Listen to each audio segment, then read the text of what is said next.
Vamos reagir aí esse vídeo do o Lucas Badico que me entrevistou no passado aí quando eu tava procurando uma vaga de dev no exterior. Jovem Quebradão, o verdadeiro e único anti-coach de finanças. Então vamos reagir esse vídeo juntos aqui. Fala, jovem. Nós invocamos, mesmo que na brincadeira, o arauto do anti-coach está entre nós. Muitos tentaram, muitos brincaram de tentar, mas só um de verdade conseguiu ser de fato o arauto do anti-coach que a gente tanto queria. E dos mesmos criadores. Mas é engraçado esse negócio do pessoal me achar o anti-coach, porque eu gosto dos coaches, cara. Eu gosto do Pablo Marçal, do Primo Rico. Eu gosto, esses caras fizeram uma diferença grande na minha mentalidade, né? Que eu cresci, estudei acho que eu falei escola pública, eu estudei, mas acho que todo o sistema de ensino, né? Desde a escola até a faculdade, ele é contaminado por aquela visão. Porra, eu entrei naquela merda lá para poder aprender a ganhar dinheiro sem fazer força. Saí de lá sem saber ganhar dinheiro, ainda achando que ganhar dinheiro é errado, sabe? Então, o contato com esse pensamento desses coaches, né? Me abriu a cabeça para perceber que, mano, ganhar dinheiro é quase igual o John D. Rockefeller achava, né? Tipo assim, não é só que não é errado você ganhar dinheiro, mas não, é sinal de que você está fazendo certo, você está servindo outras pessoas e as outras pessoas estão te dando dinheiro de volta, né? Mais ou menos essa mentalidade. E aí sai várias coisas, por exemplo, fica falando, o imposto é a contribuição da pessoa para a sociedade. Não é não, a contribuição é o seu trabalho ali, os negócios que você faz, você já está fazendo aquilo para a sociedade, né? Então, mano, é muito louco. Eu acho muito legal essas ideias dos coaches, né? Me abriu minha mente. Mas claro, é um processo que demora uma vida para você mudar, né, certas coisas. Eu comecei a ter contato com esses pensamentos lendo Pai Rico, Pai Pobre, a história a origem da riqueza do homem, né? Mas também me marcou muito o livro Trabalhe 4 horas por semana e Fique Rico, do Tim Ferriss, né? Que traz uma nova concepção dessa coisa, ele chama o velho rico, o novo rico, né? Enfim, então coisas assim que mexeram bastante com a minha cabeça, que me ajudaram a transformar a minha vida no sentido daquilo que eu quero, né? Acho que isso que é interessante, o dinheiro ele é a ferramenta, né? É a ferramenta para te colocar aonde você quer, para você fazer o que você quer. Claro que tudo tem perrengues, né? Isso é um pouco do que eu tento mostrar no meu canal também. Falando as coisas que dão errado, as coisas que dão certo, não sei o que, mas de uma maneira ou de outra, esse conhecimento dos coaches ele me ajudou muito. Ian Borges, cara, esse coach é muito legal, dá uma olhada no conteúdo dele também. Ele se denominava o Lifestyle Freedom Coach, tá ligado? Hacking, né? Lifestyle Hacking Freedom Coach. Que é assim, você achar hacks no sistema, bugs mesmo, no sistema que seria a vida, a sociedade, essas coisas, e conseguir, tipo, burlar aquelas coisas que te impedem de chegar nos locais que você quer fazer, de fazer as coisas que você quer fazer, né? Então eu gosto dos coaches, acho que isso é o mais engraçado, né? Eu gosto dos caras, eu acompanho o conteúdo dos caras, mas de uma maneira ou de outra, na prática tem algumas coisas que eu não consigo fazer, né? Mas eu diria uma coisa pra vocês aí, tipo assim, essas ferramentas que eles ensinam, né? São úteis se você quer investir, se você quer pensar mais no futuro, né? É que eu passei boa parte da minha vida pensando no futuro, né? Que foi desde os 6 anos até o sei lá quantos anos eu fiquei estudando, mano. Eu só pensava no futuro, minha vida, meu presente era uma merda. E aí uma hora eu decidi, mano, o futuro chegou, é agora. Agora é a hora de eu desfrutar das coisas, né? Se eu for ficar empurrando mais pra frente, minha saúde vai estar pior, as companhias que eu tenho às vezes não vão mais estar entre nós, enfim, essas coisas todas que o mundo vai mudando, a própria vida vai transformando, né? Mas não tenha preconceito com coaches, cara. Coaches são legais, eles abrem a sua mente de um jeito que de fato te ajuda, né? E aí, é claro, eu sempre brinco, né? Eu falo que eu tô na pós-educação financeira, né? A educação financeira, principalmente essa que a gente tem no Brasil aí, de primeira geração, o meme perfeito é aquele do Van Diesel, mano. Vocês estão achando que vocês estão na América, velho, mas isso aqui é Brasil. Então as regras que se aplicam nessa educação importada de fora, no Brasil aqui você vai ter problemas, elas não vão funcionar adequadamente para você, né? Uma porque você não tem garantia nenhuma de nada. Você acabou de ver o caso dela Musk aí, 34 anos confiscaram a poupança. Perto do Brasil mesmo tem casa até que o pessoal confisca até os imóveis, né? Então o povo, que prédio bonito, vou confiscar e toma, né? Então, a propriedade, né? Quando você tem esses países onde a educação financeira se originou lá eles têm uma propriedade real. No Brasil, meu amigo, a gente não é dono de porra nenhuma praticamente, né? Só de IPTU aí que a gente paga, a cada 80 anos você compra outra casa, só com o IPTU que você paga, né? Então a gente meio que não tem propriedade, né? A gente tem a ilusão de ter uma propriedade, mas propriedade mesmo a gente não tem, né? Então, já que a propriedade ela não é tão valorizada, a gente não tem como defender e usufruir dela de fato, eliminar esse custo da sua coisa, né? e preocupar-se mais com a posse, né? Aqui já é tranquilismo total, tá certo? Sabe por que eu vou pagar em tempo de espera, essas coisas, por uma propriedade de um negócio que eu pelo menos não tenho filho, não pretendo ter filho, então para que eu vou deixar isso aí, né? Então, esse caminho do aluguel, da posse, do uso, né? Acaba sendo uma forma muito boa de você hackear esses caminhos da vida e conseguir acessar coisas que você quer. Isso que é o mais importante. É aquilo que você quer. Uma vez eu pus uma meta para mim de juntar 100 mil reais, né? Eu consegui. Só que eu quebrei várias regras, fiz várias coisas ali que tinha lá 100 e poucos mil na conta. Eu falei, bati o recorde, né? Consegui. Aí eu fui na loja lá e ia comprar um Camaro à vista, né? Tipo usado, né? Mas eu ia dar meu carro, pegar um Camaro. Eu falei, não vou pegar Camaro não, vou pegar outro carro e tal. Mas enfim, de uma maneira ou de outra, né? Acho que essa habilidade nossa, genuína, de brasileiros, de quebrarmos regras, de acharmos ali formas de burlar o sistema e essas coisas, é o que mais vale no Brasil, tá ligado? Não adianta você querer implementar uma outra coisa que a chance, né? Uma que assim, você perde o seu presente, isso aí já é um risco manifesto, né? E realizado ali. Você está vivendo o seu presente muito pior do que você poderia.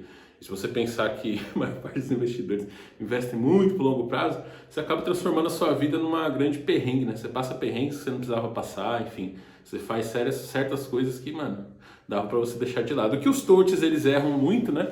É em falar assim que você vai guardar pouco dinheiro e vai ter muito resultado. Isso é mentira. Você tem que, se você for guardar muito, acho que por isso que a maior parte das pessoas, elas ficam meio que ainda estão nessa primeira etapa, né, da educação financeira. Então elas acham assim, vou guardar 10% do meu salário e vou estar rico. Mas você não vai ficar rico com isso. Se você quer mesmo melhor difícil, tem que ser guardar 50% do seu salário.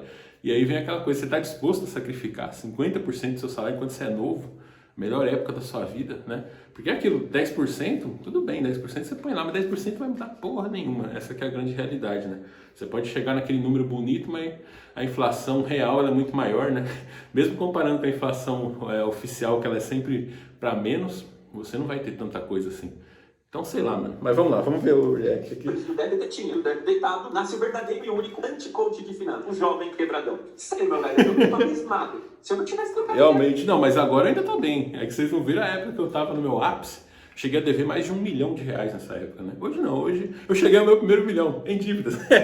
Hoje não, hoje eu já tô aí, já enriqueci bem, ó, já tô com 314 mais ou menos. E esse mês vou baixar mais, hein? Eu tô nesse propósito agora de zerar a dívida, investir, nem que seja um pouquinho ali pelo menos, para poder mudar, abrir mais a minha mente para essas possibilidades extras, né, que os investimentos trazem. Eu acho que a única diferença que eu adapto muito no tranquilismo o meu foco é o presente, o meu futuro já chegou, eu estou com 36 anos e é agora que eu quero ter a melhor fase da minha vida, porque depois, quando eu estiver mais velho e tal, não vai ter como, eu posso ter dinheiro, posso ter o que for, mas o futuro não me interessa tanto, me interessa mais o presente agora, né? Então eu sempre vou priorizar as coisas que eu gosto e valorizo para o meu momento presente, e essas do futuro eu vou tentar ter alguma coisa também, fazer alguma coisa a mais, né?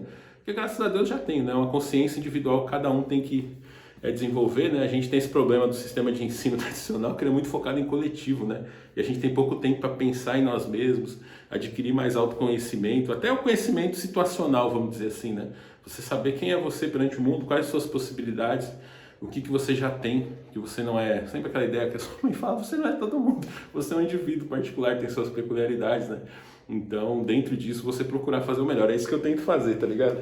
Do jovem tranquilão. Eu até acharia que tipo, isso não passa de um verdadeiro personagem. Mas não, eu acredito que os vídeos dele são 100% true e é o que ele é. E eu não tô aqui pra tacar hate, tô aqui pra dizer o óbvio. E tem toda a situação pra, número 1, provar como um papinho de coach corrosivo. Número 2, mostrar que a pessoa que tá construindo o seu futuro tem muito menos do que mostrar que alguém que só tá gastando. E número 3, de contar de como eu tomei a decisão de comprar minha casa. Também comigo, eu sou o Lucas Batista. Isso, mas ele falou perfeito, você tá futuro. Essa que é a questão, minha decisão é presente. Futuro para mim é doença, depressão, solidão, morte, é isso. O presente para mim é o que interessa, né? Mesmo porque eu já abri mão de muito da minha vida em torno de um futuro que é justamente onde eu tô hoje, né? Hoje não tem como eu ser hipócrita aqui e falar que os sacrifícios que eu fiz, praticamente vendi minha adolescência, minha juventude, tudo estudando e trabalhando, não sei o quê. E eu falei, mano, agora é a hora que eu... a hora é agora que eu vou aproveitar essa bosta o tanto que eu puder.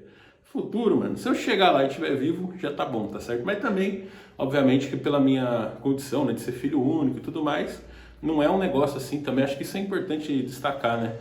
Tipo, eu não sou um louco também que não tem nada, vai virar mendigo. Não, eu tenho pra onde ir, tá certo? Essa que é a questão. A questão toda é um local de uma vida básica. Isso eu já consigo ter sem trabalhar. Acho que esse é um ponto, né? Talvez, de certa perspectiva, nesses sacrifícios todos que eu fiz, eu consegui algo a mais, né, do que eu teria ali, mas que é aquilo, mano, se eu quiser hoje não trabalhar, eu não passo fome, pelo menos, né? Isso aí é true, é real, é importante, né? Claro, não vai ser uma vida agradável, não vai ser uma vida bonita, não vai ser uma vida confortável, não.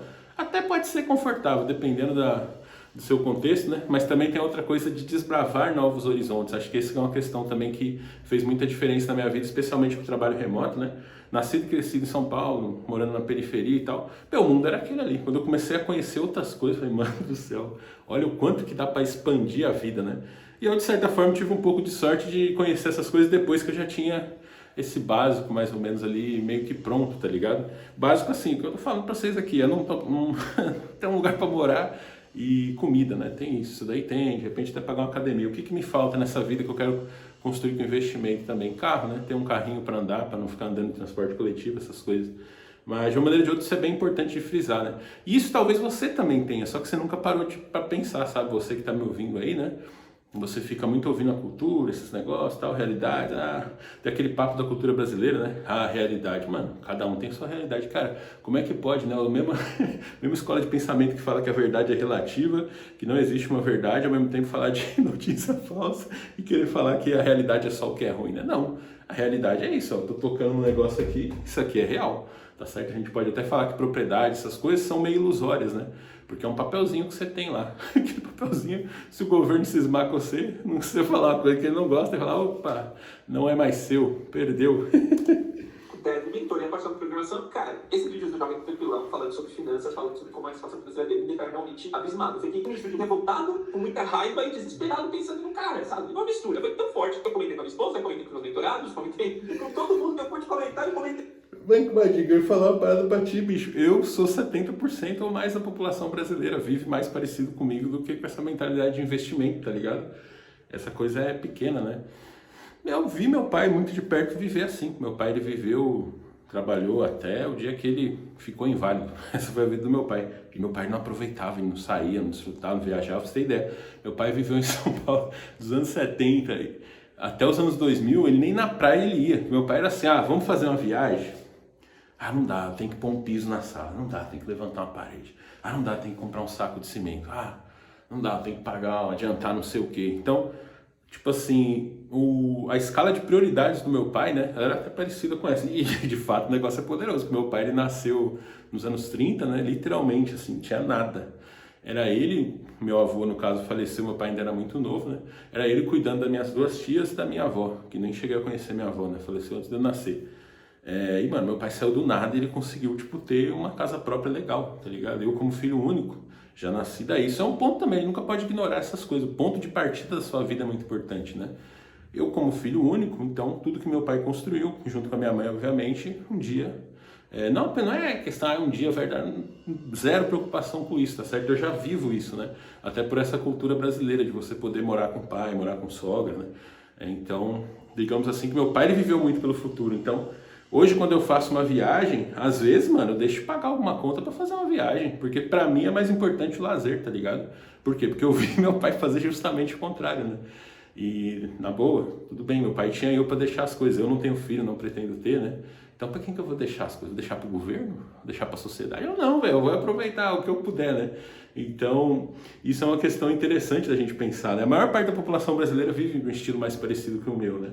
E quando a gente tira essas coisas da nossa cabeça, de achar que a gente sabe mais do que todo mundo, não sei o quê, e assuma uma postura mais de humildade, tem um porquê da maior parte das pessoas no Brasil viverem da forma que vivem, né? De você praticamente não investir, você não ter essas coisas. E muito do que eu já percebi disso tem a ver com risco. No Brasil, meu amigo, as pessoas acham que estão na América, mais uma vez retomo esse meme aqui, mano, isso aqui é Brasil, tá ligado? A chance de você investir um negócio para muito longo prazo e perder aquilo é enorme, é muito grande, tá certo? E ainda tem um agravante, né? Pra mim que sou homem, você também é homem. Mano, se divorcia pra ver o que acontece com seus bens, com suas posses, coisas que você luta pra conquistar. Aí é aquela história, né? Clichê de filme americano. Tudo bem que na realidade brasileira tem umas estatísticas um pouco diferentes, mas você trabalha pra cacete, aí você acaba não desenvolvendo seu relacionamento, fica só focando em trabalhar, em economizar e tal, fica passando uma vida cheia de perrengue. Vem o divórcio e aí você perde o que você... tipo assim, ou você vai dividir na metade se tiver muito, ou então se você tiver só um imóvel, por exemplo, você perde tudo no divórcio, né? Então não é muito mais sábio você fazer o contrário, você viver bem, aproveitar seu relacionamento, desenvolver laços mais fortes quanto você tiver e não tem nada, porque se um dia separar também não tem nada para dividir, tá certo? A coisa fica muito mais... quando você toma consciência dessa coisa, né? Consciência individual, não a consciência coletiva. Isso aí a gente aprende lá na escola de sair doutor nisso aí. Consciência de classe e não sei o que. Isso aí a gente já sabe de cor e sateado, de cabeça para baixo e para cima. Mas o autoconhecimento, né? Conhecimento de mim como indivíduo, do sexo masculino, dentro da sociedade brasileira, nesse tempo que a gente tem, mano. Mas a única coisa que a gente tem certeza é do presente, né? No futuro, a chance de governo tomar, perder em divórcio, perder em não sei o que, tudo isso é muito grande, né? Então tem esse lado também que é muito tocante pra gente que é homem, né? Porque mulher já é outra coisa, né? São outras reflexões, outras ideias, mas pra gente que é homem, meu amigo... Como entretenimento, o Jovem Tranquilão tá ganhando, cara. O Jovem Tranquilão tá ganhando essa corrida. Isso sem dúvida nenhuma. Mas eu realmente fiquei abismado com tudo isso. Você tem noção, eu passei uma tarde discutindo esse ponto com um grupo de WhatsApp que eu tenho com meus mentorados. Você não sabia, eu dou mentoria individual. E toda vez que você faz uma mentoria comigo, eu te coloco no grupo. Ali onde tem todos os meus mentorados e a gente troca ideia. E foi uma tarde inteira para discutir finanças e conversar como que a gente tem lidado com as finanças no nosso dia a dia. E como, cara, o Jovem Tranquilão tá fazendo, velho. O cara me apagou, velho. É sacanagem. O Jovem Tranquilão tá fazendo, eu não sei. E foi a nossa reação pro Jovem Tranquilão. Foi tipo assim, ó, meu velho, tô maluco, que tica de caminho na cabeça, porque no bolso não tem, né? Não fica. Isso, mas, mano, esse que é o ponto. O dinheiro é uma coisa fluida, né? É uma coisa que não existe. Quando você estuda mais a fundo esses assuntos, você começa a perceber a origem do dinheiro. Ele era um negócio que você trocava, ele tinha valor em si mesmo, né? A palavra salário vem do sal, as pessoas recebiam o seu salário em sal. E o sal era uma coisa que você usava para conservar carnes, essas coisas, né? Ao longo do tempo, você foi trocando isso por outras coisas, e eu acho que o que durou mais tempo foi a moeda em ouro, né? Ou seja, você tinha uma moeda de ouro, e ela era ouro, o valor dela estava no fato dela ser de ouro. Ou seja, ela carregava o valor em si mesma. E aí, já, se não me engano, no Império Romano teve casos já de falsificação de moeda, né? O governo ia lá e misturava um outro material, e aí você tinha uma moeda achando que ela valia tanto de ouro, e na verdade ela era um pouquinho de ouro e o resto era de outro material lá, menos nobre, menos valioso, né? Então essa alteração da moeda acontecia até naquela época. Aí chegou um momento que para você ficar carregando ouro para lá e para baixo e para cima era muito ruim, o pessoal criou os bancos, né? O Banco Central aí, ele veio dessa ideia de você deixar o seu ouro num lugar e o governo te dá um papelzinho, que são as notas que a gente tem hoje, né? Esse papelzinho dizia para você que bastava você ir lá aquele papelzinho, você pegava o seu ouro. E aí mais ou menos nos anos 70 se acabou com isso aí passou a ter só o dinheiro mesmo, né? Que o pessoal fala que é aquele dinheiro lastreado em honestidade de político, né? Então, é um dinheiro que não vale nada, é um dinheiro que o pessoal consegue criar mais dele, os bancos têm algum mecanismo de reserva fracionária, né? Que quando um banco empresta dinheiro para... Você põe 100 reais lá, o banco pode emprestar 300, ele empresta 100 para 3 pessoas cada uma. Se uma ou duas não paga, basta uma pagar, o banco já tem o lucro. Até por isso que você explica, né? No Brasil você tem uma inadimplência grande aí e os bancos estão sempre lucrando, porque de fato são fábricas de dinheiro, né? Então não tem muito valor nessa coisa que você guarda, mas que não é escassa, tá ligado? Aí você fala, tem investimento, essas coisas, mas investimento envolve risco. Você pode ter umas estatísticas aí, vocês que são mais por dentro disso, vocês conseguem até entender, né? 70% das pessoas que investem perdem dinheiro. Isso não é estatística brasileira, não, se não me engano é mundial, né? 70%. E a gente aqui estudando um pouquinho de educação financeira, achando que com a gente vai ser diferente. Então é um trem que tem muito risco, né? Essa que é a coisa. Veja, você não adianta você investir pouco, você tem que investir muito para ter diferença. E desse muito que você investe, você tem uma chance grande de perder. Então, porra, é muito complicado. E eu, ao longo da minha carreira aí como programador, né? Na época do presencial, até coisa que eu nunca mais na minha vida, Deus me livre, eu via muitos casos assim, cara, de gente que ganhava bem mais do que eu, ia trabalhar de ônibus, tá ligado? E eu sempre fui trabalhar de carro, tá ligado? Eu ficava assim, cara, como assim, mano? Porra, cara, pão duro. Porque é aquela história da pessoa, ela passa perrengues no presente, né? Pensando num futuro que o futuro tem um risco da porra, tá certo? Então, muito da dificuldade que eu tenho, que eu tô tentando melhorar isso aos poucos, né? Essa desconfiança total, mas eu não confio em instituição nenhuma, eu sei que o futuro é arriscado, eu posso nem estar vivo, enfim, essas coisas todas. É uma dificuldade que eu tenho, que eu não consigo confiar em que eu vou investir um dinheiro e esse dinheiro vai voltar. Eu não confio nos índices de inflação, não confio na própria moeda, né? Então eu literalmente faço isso, eu tenho um planejamento, hoje estou tentando melhorar isso, né? No momento a Amarok está quebrando aí, não está deixando fazer isso, mas eu estou querendo.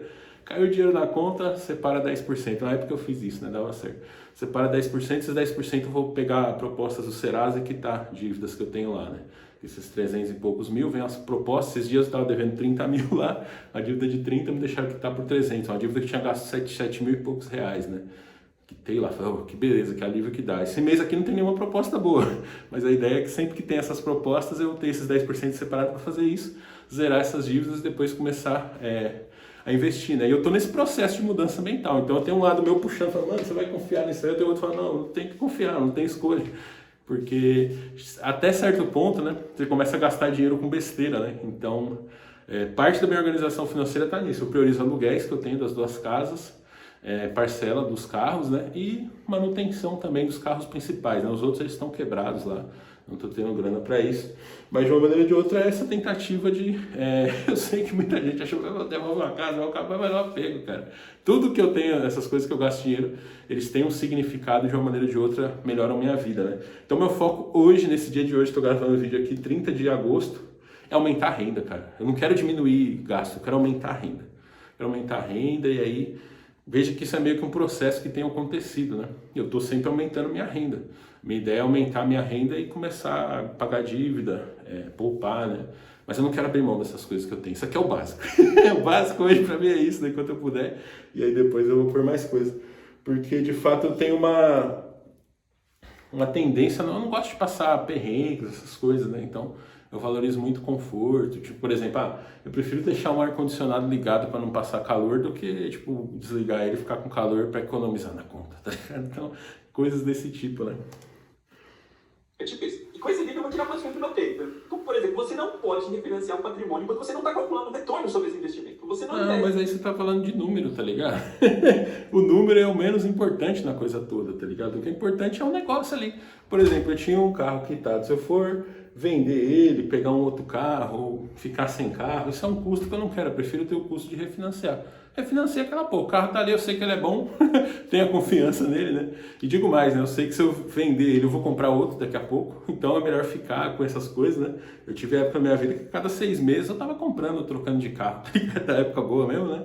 Aí eu falei, não, vamos dar uma segurada nisso aí, já cheguei nos carros que eu gosto, agora eu vou procurar mantê-los aqui, né? E aí, obviamente, né, em vez de ir lá, vende o carro, você já pega uma puta da desvalorização, às vezes se você vender o carro, você vai pegar menos dinheiro que você pega no refis dele, e o refis também você paga, às vezes não dá pra pagar, sempre um pouquinho pra frente e tudo mais, né? Mas sempre focando nisso, você não vai conseguir entender essa filosofia minha se você não entender que, mano, pra mim o momento é agora, a vida é agora, isso que é o mais importante, o futuro eu nem sei se vai chegar. Tá ligado? Então pensa assim que eu hoje sou como a maioria das pessoas pensam nelas, sei lá, aos 60, 80 anos. Uma idade que é a hora que você vai aproveitar todos os sacrifícios que você fez. Só que eu quis antecipar isso, eu quero viver isso na minha juventude, enquanto eu ainda tenho saúde, tenho companhia, tenho essas coisas, né? Tem até a possibilidade de crescimento ainda, né? Porque veja, hoje eu estou gastando tudo isso e eu ainda consigo pensar em formas e aplicar e aumentar minha receita e melhorar ainda mais. Imagina se eu estivesse esperando 80 anos para fazer as coisas, e é uma hora que não tem mais energia, né? Acho que essa convivência também com pessoas mais velhas me ajuda bastante nisso, porque meu pai ele tinha idade de avô, né? Hoje também eu convivo aqui com o vô, com a minha sogra, minha mãe também tem idade de avó já.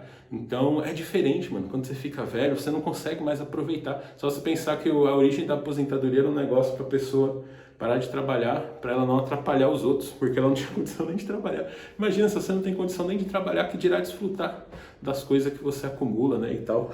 Você fica numa casa alugada. E você não calcula o custo de um financiamento com números absolutos. Respira. Não vamos ao jovem tranquilo, porque você tem investimento em grana.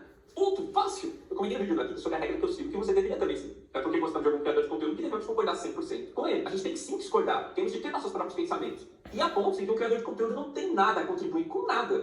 Jovem tranquilão com finanças não pode contribuir com nada. Desculpa aí, velho. Não pode. Não, sim, mas se você tem essa cabeça de grana. Agora, se você é um cara que quer usar formas alternativas de alavancar a sua existência no presente, eu sou esse cara para te dizer. Óbvio que eu não sou, porque até meu interesse não é esse. Eu já falei aqui, mano, o futuro a Deus pertence, né? Não sei nem se estarei vivo. Agora, eu encontrei caminhos e mecanismos que eu usei, que funcionaram, que estão aí, que conseguem, eu posso alavancar o negócio. Hoje eu usufruo de coisas, né? Essa história, eu não valorizo propriedade, valorizo posse, né? Hoje eu usufruo de coisas que são mais do que a soma de todos os meus salários corrigidos pela inflação até hoje.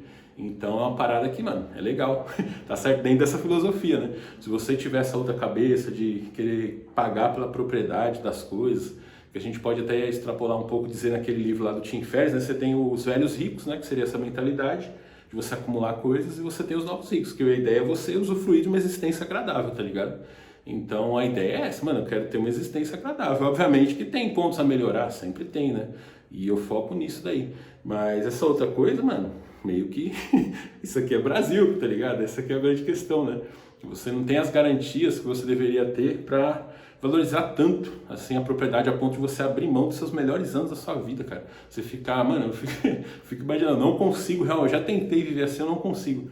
Cara, abrir mão da sua energia para trabalhar, para estudar e tal, e depois na hora que você tem o dinheiro, você abrir mão ali, usar mais da sua energia para frear impulsos e estímulos que você tem, para não gastar aquela grana com coisas que você quer. Definitivamente eu não quero passar, eu já passei minha adolescência e minha juventude assim, né? Eu não quero mais passar a minha vida dessa forma, não. Eu quero aproveitar as coisas que eu puder, tá certo? Então, de uma maneira ou de outra, né? Realmente, a ideia é outra, que a ideia é usar as coisas todas, inclusive o dinheiro, a habilidade profissional, tudo isso para tentar ter a melhor existência possível agora. Esse é o foco é agora. O futuro, realmente, eu vejo a vida assim, ó, você vai começar a sua vida cheia de energia e tal, mas pensando na parte financeira, você está com pouco, uma época você vai ter muito, outra época você vai ter pouco. Então, eu estou preparado para isso aqui. Porque o que acontece? Essa queda, ela vai refletir não apenas a grana, mas também a capacidade de desfrutamento. O problema todo da questão é, tem essa curva, né? Que ela é assim, tipo uma teta, ou um pênis, sei lá, o que você queira pensar. E você tem a outra curva que é da energia, que ela é assim, ó. Então, de uma maneira ou de outra, né, nesse cenário aqui de você aproveitar, você vai estar empobrecendo, adoecendo e piorando tudo junto, você vai estar decaindo junto. E ok, porque o outro cenário você está vivendo mal pra cacete agora e você nunca vai viver bem, porque na hora que você tiver grana, você também não vai ter mais energia nem saúde para poder fazer coisas que você consegue fazer. Não sei quantos anos você tem, né? Mas eu, por exemplo, eu já tenho 36 anos. Mano, eu trabalhando não consigo, tipo, ir na praia e voltar no mesmo dia, tá ligado? Porque eu sou de São Paulo, né? Não sei de que cidade você fala aí, mas São Paulo dá umas 2 horinhas, né? Daqui de onde eu tô dá 4 horas, na verdade. Eu não consigo fazer isso. Quando eu era novo eu conseguia, tá certo? E eu perdi, em vez de fazer isso que eu fazia, eu ficava indo pra faculdade, indo trabalhar e não sei o quê. Chegava no final de semana, eu tava quebradaço, né? Então, projetando isso pro futuro, e aí hoje eu vou fazer uma viagem, preciso pagar um hotel bacana pra eu ficar, porque eu não vou ter essa energia de ir lá, depois voltar no mesmo dia, então minha vida fica mais arrastada, né? Se já é assim hoje com 36, imagina quando eu tiver com 50, 60, 80 anos. Mano, pode ter o dinheiro que for, eu não vou conseguir fazer coisas que hoje eu já não consigo, né? Então, por um lado tem essa observação das pessoas mais velhas que eu convivi, e por outro tem esse negócio que eu sinto na pele, mano, que é o cansaço. Às vezes a pessoa que tá muito nova e tal, eu mesmo, aplicando meu próprio exemplo, quando eu era novo eu conseguia fazer muita coisa, hoje eu não consigo mais. E aí imagina no futuro, mano, você tá louco, tem coisa que se eu não fizer agora, cara, é tipo uma data de validade. Se eu não fizer coisas que eu quero fazer agora, não vai ser no futuro que eu vou fazer. Tem até um meme muito legal disso aí, né? Não deixe para viajar quando estiver velho. Aí, tipo, um casal em Veneza e os dois estão lá dormindo, cansados, assim, ó, tipo um casal de idoso. Pô, tá vendo? Não adianta nada, né? Se você olhar os comentários do vídeo que ele fala algumas dessas coisas, você vai ver que tem comentários bem sóbrios explicando como ele tá equivocado. E essa parada do jovem quebradão não é moral. O primeiro ponto é esse, só ele e a família dele são prejudicados por esse comportamento displicente com o dinheiro. E sério, eu não quero aqui... Mas cara, não tem prejudicar de maneira alguma, a gente desfruta dessas paradas todos juntos, né? A família toda tá desfrutando disso aí. A questão é, estamos desfrutando agora, não estamos deixando pro futuro. No futuro, provavelmente, essas pessoas mais idosas, a tendência é que elas não estejam mais aqui, né? A saúde fica mais debilitada. Então, de uma maneira ou de outra, todo mundo está indo junto, tá todo mundo aproveitando. Mas que precisa quebrar essa lógica, mano, eu tô cagando um pouquinho para futuro, para patrimônio, essas coisas. Isso não interessa, não. Interessa para mim a experiência, né? Então, de uma maneira ou de outra, você pode até... Uma ideia que eu gosto muito, né? Que tem lá na França, a pessoa que já está idosa, lá na França é comum, ela vende a casa que ela está, só que ela tem o direito de morar lá até ela falecer. E aí ela usa esse dinheiro para poder ter uma existência melhor, né? Veja aqui, é isso aqui também no patrimônio ou grana que você vai ter, sei lá. Não interessa você, no dia da sua morte, você deixar alguma coisa, um legado e tal. Porque veja, você tem 2 custos. Um custo é da aquisição de propriedade, né? Significa que você ao longo da sua vida está desfrutando menos do que você poderia, vivendo pior e tal, para adquirir um papelzinho ali que diz que aquela coisa é sua. Seja uma casa, seja um investimento, seja lá o que for. Isso já é um custo. Você eliminou isso, você já está economizando essa parada, vamos dizer, economizando em termos de esforço, de sacrifício que você tem que fazer. A outra coisa é, daqui para frente, eu morri aqui, mano, acabou. O ideal seria chegar aqui zerado, zerar os dois juntos, né? Porque aí tudo aquilo que foi produzido em termos de riqueza e de esforço dessas coisas foi consumido durante a vida. Claro, isso vem nesse cenário de não ter filhos, né? E é uma realidade também que, tudo bem, é peculiar minha, mas hoje em dia, mano, tem muita gente que não tem filho, tá certo? A maior parte das pessoas talvez não, mas existe uma massa grande de pessoas que não tem filho.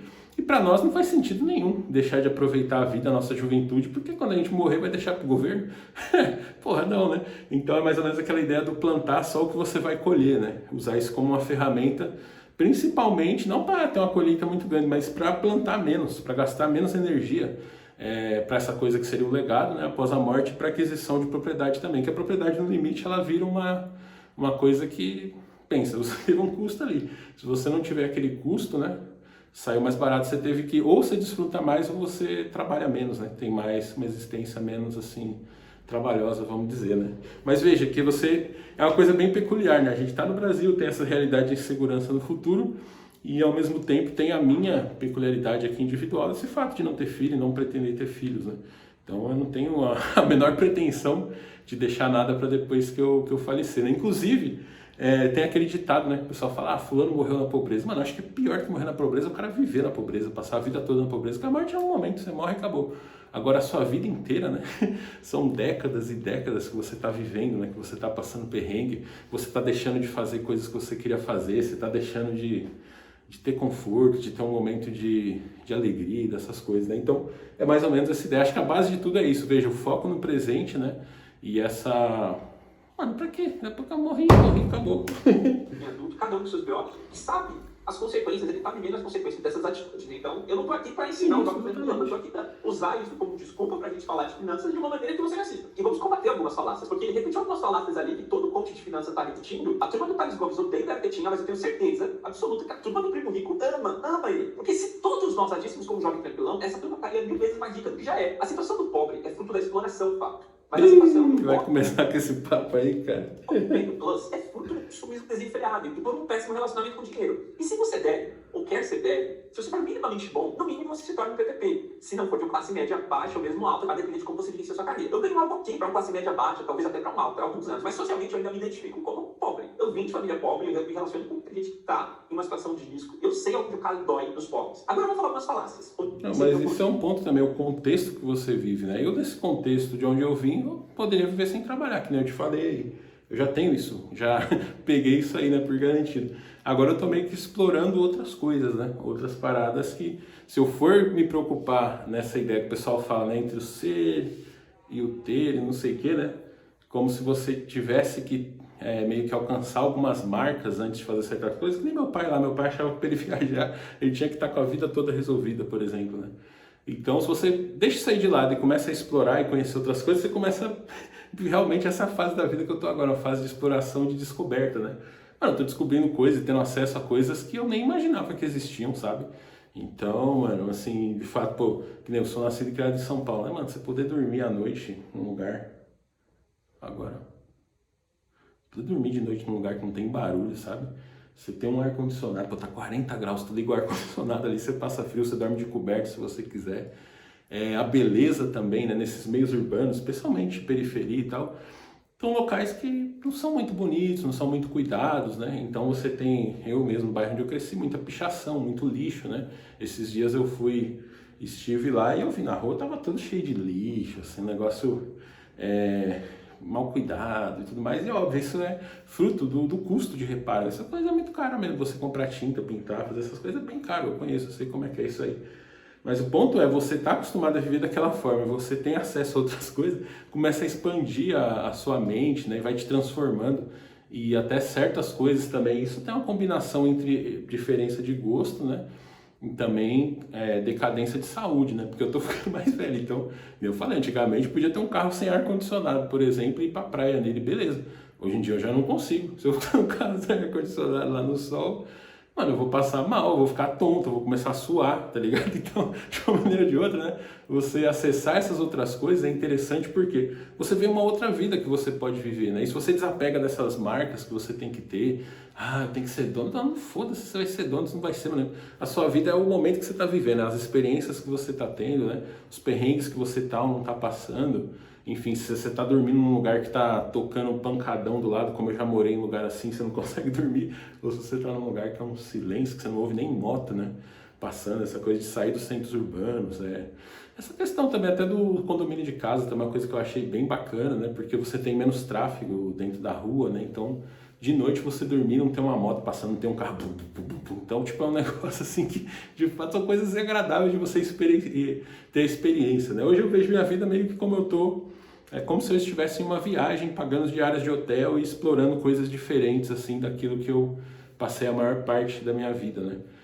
Fazendo. Então, é mais ou menos isso daí, né? De você ver essas paradas, né? Independente de exploração, essas coisas que a gente aprende na escola, né? Dessa visão mais marxista e tudo mais. Independente disso aí, não importa de onde veio, a questão é você tá ali naquele lugar e você tá aproveitando aquelas coisas e talvez amanhã você não esteja e tudo bem. Pelo menos você esteve ali um período, né? Eu tenho muito esse sentimento, tá ligado? Até por ser de São Paulo, né? Uma cidade que você põe o pé na rua, você tá com medo de ser assaltado. Cada dia que eu passo dentro das muralhas ou dentro de uma casa, alguma coisa assim, eu falo, mano, um dia a menos que eu me expulso nessa realidade externa, né? E lembrando, isso aqui também é real, ó. Tá aqui, eu toco nessas coisas, né? Então, meio que desapegar dessa parada, né? Tipo assim, em vez de ver o rico como explorador, não, o rico ele é um cara que soube servir a sociedade e por isso ele ganhou dinheiro.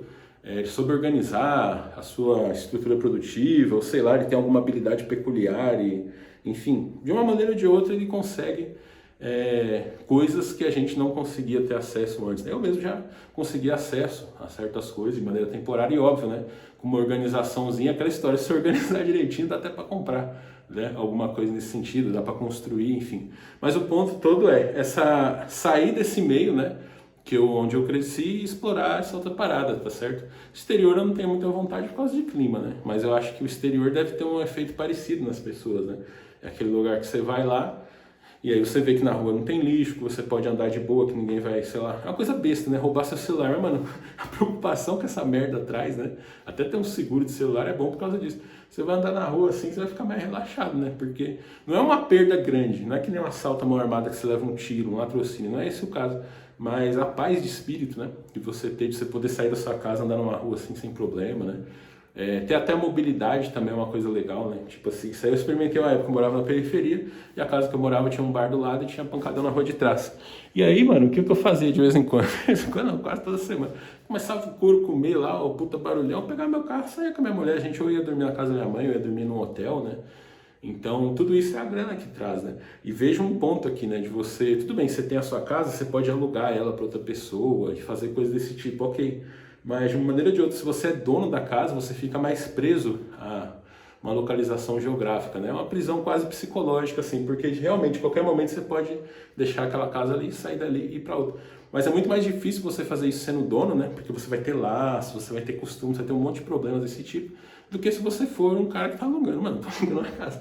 De repente abriu um bar do lado ali, começou a ter pancadão, sei lá, o vizinho do lado... Você sabe que tem muita treta de vizinho, né, que acontece, a pessoa até morre por causa disso, mano. Vizinho é chato, eu só mudo, cara. Eu mudo, vou pra outro lugar, foda-se. Tá ligado? Então, até por isso que no futuro, né, eu quero achar formas de investir que eu confie pra me prover renda pra eu pagar aluguel. Eu não quero ser dono de imóvel pra morar, tá ligado? Pra alugar, pode até ser, né? Embora eu tenha essa visão de que com a redução populacional, o preço de imóvel do futuro vai cair também. É simples, né? Menos gente na Terra, você precisa de menos imóveis, né? Trabalho remoto também, você não precisa de imóvel comercial, você precisa só do residencial, enfim. De uma maneira ou de outra, eu acho que esse mercado de imóveis também não vai ser uma coisa muito legal no futuro, né? Então, se o imóvel não é bom você ser fixo em um local, até porque a tendência dos locais é piorar, né? Isso principalmente em grandes centros, né? Um trabalho remoto, antigamente você tinha aquele fenômeno, o grande centro atraía as pessoas mais ambiciosas, mais qualificadas, porque tinha emprego, né? Hoje em dia é o contrário, o grande centro, por ele ser desconfortável, as pessoas mais ambiciosas, mais qualificadas conseguem trabalhar remoto e saem dos grandes centros, de modo que o futuro dos grandes centros tende a ser pior ainda, né? Tende a decair, porque as pessoas vão estar presas ali, são as pessoas que não conseguem sair dali. Não é um ambicioso que está vindo para lá e querendo crescer na vida, não. São pessoas que estão ali porque não tem para onde ir, não tem escolha e estão presas ali, né? Então, tudo isso são coisas a gente avaliar, né? Será que, talvez hoje, né? A gente teve essa coisa nos últimos 50 anos, teve a urbanização, teve crescimento populacional e a gente está bugado nisso. A gente ainda acha que imóvel vai continuar valorizando no futuro, mas será que vai mesmo? Será que aquele imóvel em São Paulo aí vai continuar valorizando? Ou será que no futuro, com menos gente na Terra, com trabalho remoto, todas as revoluções que vêm por aí, aquele negócio vai cair, né? Veja, é uma incerteza. E o mercado de imóveis, ele é dito como seguro, né? Mas o cara não pensa nisso aí, não. Nas mudanças que o mundo vai passando, né? Você tem histórico disso em cidades que... Veja o Velho Oeste, por exemplo. Acabou o ouro, o pessoal foi embora, né? A grande cidade é mais ou menos a mesma coisa. São Paulo mesmo hoje é uma cidade baseada em serviços, né? Serviços, estudo, essas coisas. Então, com um trabalho remoto você pode substituir tudo isso. Imagina as pessoas irem embora daquela bosta, o que vai virar aquilo lá? Já está cheio de casa lá abandonada, casa à venda, casa vazia, né? Isso hoje, que é um momento que São Paulo ainda tem a sua atratividade. Imagina no futuro, com menos gente e trabalho remoto. Quem que vai querer ficar morando lá mesmo, naquele lugar? Então... Burradas financeiras, porque se começa com uma falácia e você age em cima dessa falácia, ela vira uma burrada financeira e acaba chegando como anti-fio do nosso anti-coach realmente quebrador. Primeiro ponto, vamos lá, refinanciamento de bens. Eu quero começar com isso, com essa frase, porque financiamento é o melhor dos dois mundos, você fica com o seu bem e com o dinheiro. Ele só se esqueceu que logo depois desse dinheiro que ele recebe uma dívida para pagar mensalmente que custa usado na cara. E que se ele não pagar, o risco é real dele perder a propriedade daquele bem. Eu já vi uma pessoa, como meu pai, né? Sim, isso é real, mas aí que tá. Eu poderia vender o carro e ficar sem o carro agora. Eu estou meio que tendo o risco de talvez ficar sem o carro no futuro, né? Eu tive uma experiência, quem acompanha no canal viu aí. Fox, peguei ele, fiquei 8 anos sem pagar e depois quitei. Aqui é Brasil, isso é uma coisa que as pessoas percebem, né? De uma maneira ou de outra, às vezes as pessoas acham que tem um risco maior do que ele realmente existe ali, né? E outra também, como eu já mencionei, se você vende o carro, você vai vender ele por um valor menor do que o que você pega no refinanciamento, né? E tem a ver com os momentos também econômicos, que é uma coisa que eu não falei, né? Mas, pô, eu na minha vida aqui, tem época que eu tô ganhando bem, tem época que eu tô ganhando mal. Eu nunca, graças a Deus, tô ganhando nada, sempre tô ganhando alguma coisa. Então, se eu pego um momento que eu tô ganhando mal aqui, faço isso daí, consigo manter a minha estrutura, o meu presente, jogo essa despesa pro futuro, e no futuro, como já tá acontecendo, eu tenho um momento melhor, pronto, eu passei por aquele negócio ali sem passar perrengue. Veja que a sabedoria que se tem nisso, né? Duas coisas. A primeira, essa parada de você olhar as coisas de maneira alternativa. Não é porque eu tô sem renda agora que eu vou estar sem renda indefinidamente, tá certo? Então, se nesse momento eu tomo uma decisão, vou vender o meu carro, beleza, eu vendo ele a menos do que ele vale e, enfim, vou ficar sem o carro, pra mim que gosta de carro, meu Deus do céu, é como perder um pedaço do corpo. E vou comprar outro carro assim que eu tiver dinheiro, provavelmente pagando mais, né? Ou fazer desse outro jeito, mano. Aí eu financio o bagulho, aí vai lá, ele tá ali na garagem ainda. Peguei a grana e resolvi outras coisas, direcionei para outras prioridades. No outro momento melhor, a gente refaz, desfaz, vai fazendo, tratando as finanças como essa coisa elástica, né? Acho que todo mundo um dia, pelo menos tem a ideia de viver, de ter esse momento que eu tô querendo ter hoje, né? Que é o momento de aproveitar as coisas. E quando você chegar lá, esses conhecimentos serão muito úteis, né? Porque é aquilo, imagina você aposentado, você comprou um carro ali, depois você tem um momento ruim, você vende ele. A chance de você não conseguir comprar outro é muito grande, né? Então, meio que isso, você consegue adiar o negócio, você tem essa estrutura de dívida também, que no Brasil, com as garantias que a gente tem, é claro, esse caso de coisa em garantia não é o melhor cenário que tem, mas dívida no Brasil também, mano, você tem uma série de garantias, tá certo? Muita gente nem sabe disso, né? Muita gente que dá conselhos financeiros, como se você devesse abrir mão de tudo que você tem, trabalhar 24 horas por dia para pagar a dívida, gente que nunca deveu, não sabe os direitos que o devedor tem, tá certo? Literalmente, cara, eu cheguei a dever mais de 1 milhão e consequência zero na minha vida, né? Propostas boas, eu quito, né? Aquelas coisas. Porque um erro também é esse, né? Tudo bem, aquele juros contratado ali do financiamento, se você não acontece nada de errado e você vai pagando ele, você vai pagar ele mesmo, beleza. Mas aquele juro de, vamos supor, você tem um cartão de crédito, você não pagou ele, claro, você tem que também, não adianta você ir lá pagando o mínimo, isso aí é besteira. Ou você paga tudo ou você não paga nada e negocia depois, tá certo? Que é isso que eu fiz, né? Também eu fiz isso uma vez só que eu fiz com tudo. Eu simplesmente parei de pagar tudo e esperei. E aí aos poucos eu estou quitando essas paradas, né? Mas isso é um ponto também. Aquele número, vamos dizer assim, oficial que a gente tem lá, né? E aqui entra no kit, aqui é Brasil, aquele número oficial da tua dívida, mano, esquece. Só você esperar um pouquinho, você vai ver que ela começa a cair, né? Nesse caso de financiamento de carro, é diferente, mas se você se consultar com um bom advogado, ele vai te dizer exatamente o que você tem que fazer para você não perder o bem na situação dessa. Não que isso seja planejado, né? Mas uma vez que você caiu na situação dessa, você consegue fazer as coisas ali, não é nada assim muito difícil, você faz, só que aí você precisa de advogado porque essas porras mudam toda hora, né?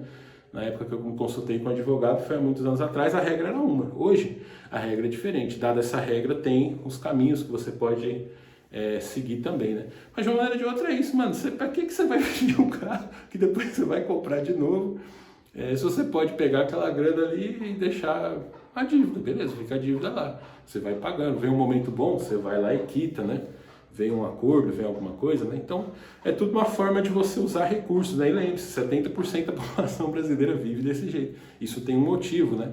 Claro que a gente tem que ir descobrindo aos poucos isso, mas esse medo irracional que as pessoas têm, elas acham que estão na América, de novo, né? Que é Brasil, cara. Você dever, você não vai ir preso por dever. Muitas das coisas que você tem são impenhoráveis, né? Então, eu entendo que esses coaches de finanças, eles sabem dar muito, devem saber dar bons conceitos sobre investir, mas sobre dever, nenhum deles tem ideia do que eles estão falando, porque é raro você ver um coach que já foi endividado. Um dia eu vou ser esse cara, hein? Você de endividado a milionário, vamos chegar lá, e aí eu vou poder contar também as trajetórias e aprendizados, né, que eu estou construindo agora, e dividir isso com vocês, mas de uma maneira ou de outra é isso, né? É um custo futuro, mano, é o futuro. Eu vou ficar sem meu carro agora, eu vou correr o risco de talvez ficar sem ele no futuro. Veja aqui, né? Isso é uma coisa também que muitas pessoas fazem, até por não conhecer a realidade brasileira. Mano, por que você vai antecipar uma coisa ruim? Espera. A coisa que é boa, você tem que ir atrás, você tem que lutar e tal. Agora, uma coisa que muita gente faz isso, depois tô devendo, arranca os cabelos, vai lá, vende tudo que tem e paga o banco e fica sem nada. Ao passo que ele podia só ficar devendo, ele teria a dívida, mas teria as coisas também, acreditado, né? Quem não deve, não tem. Tá certo? Essa é a sabedoria, o suco da sabedoria brasileira.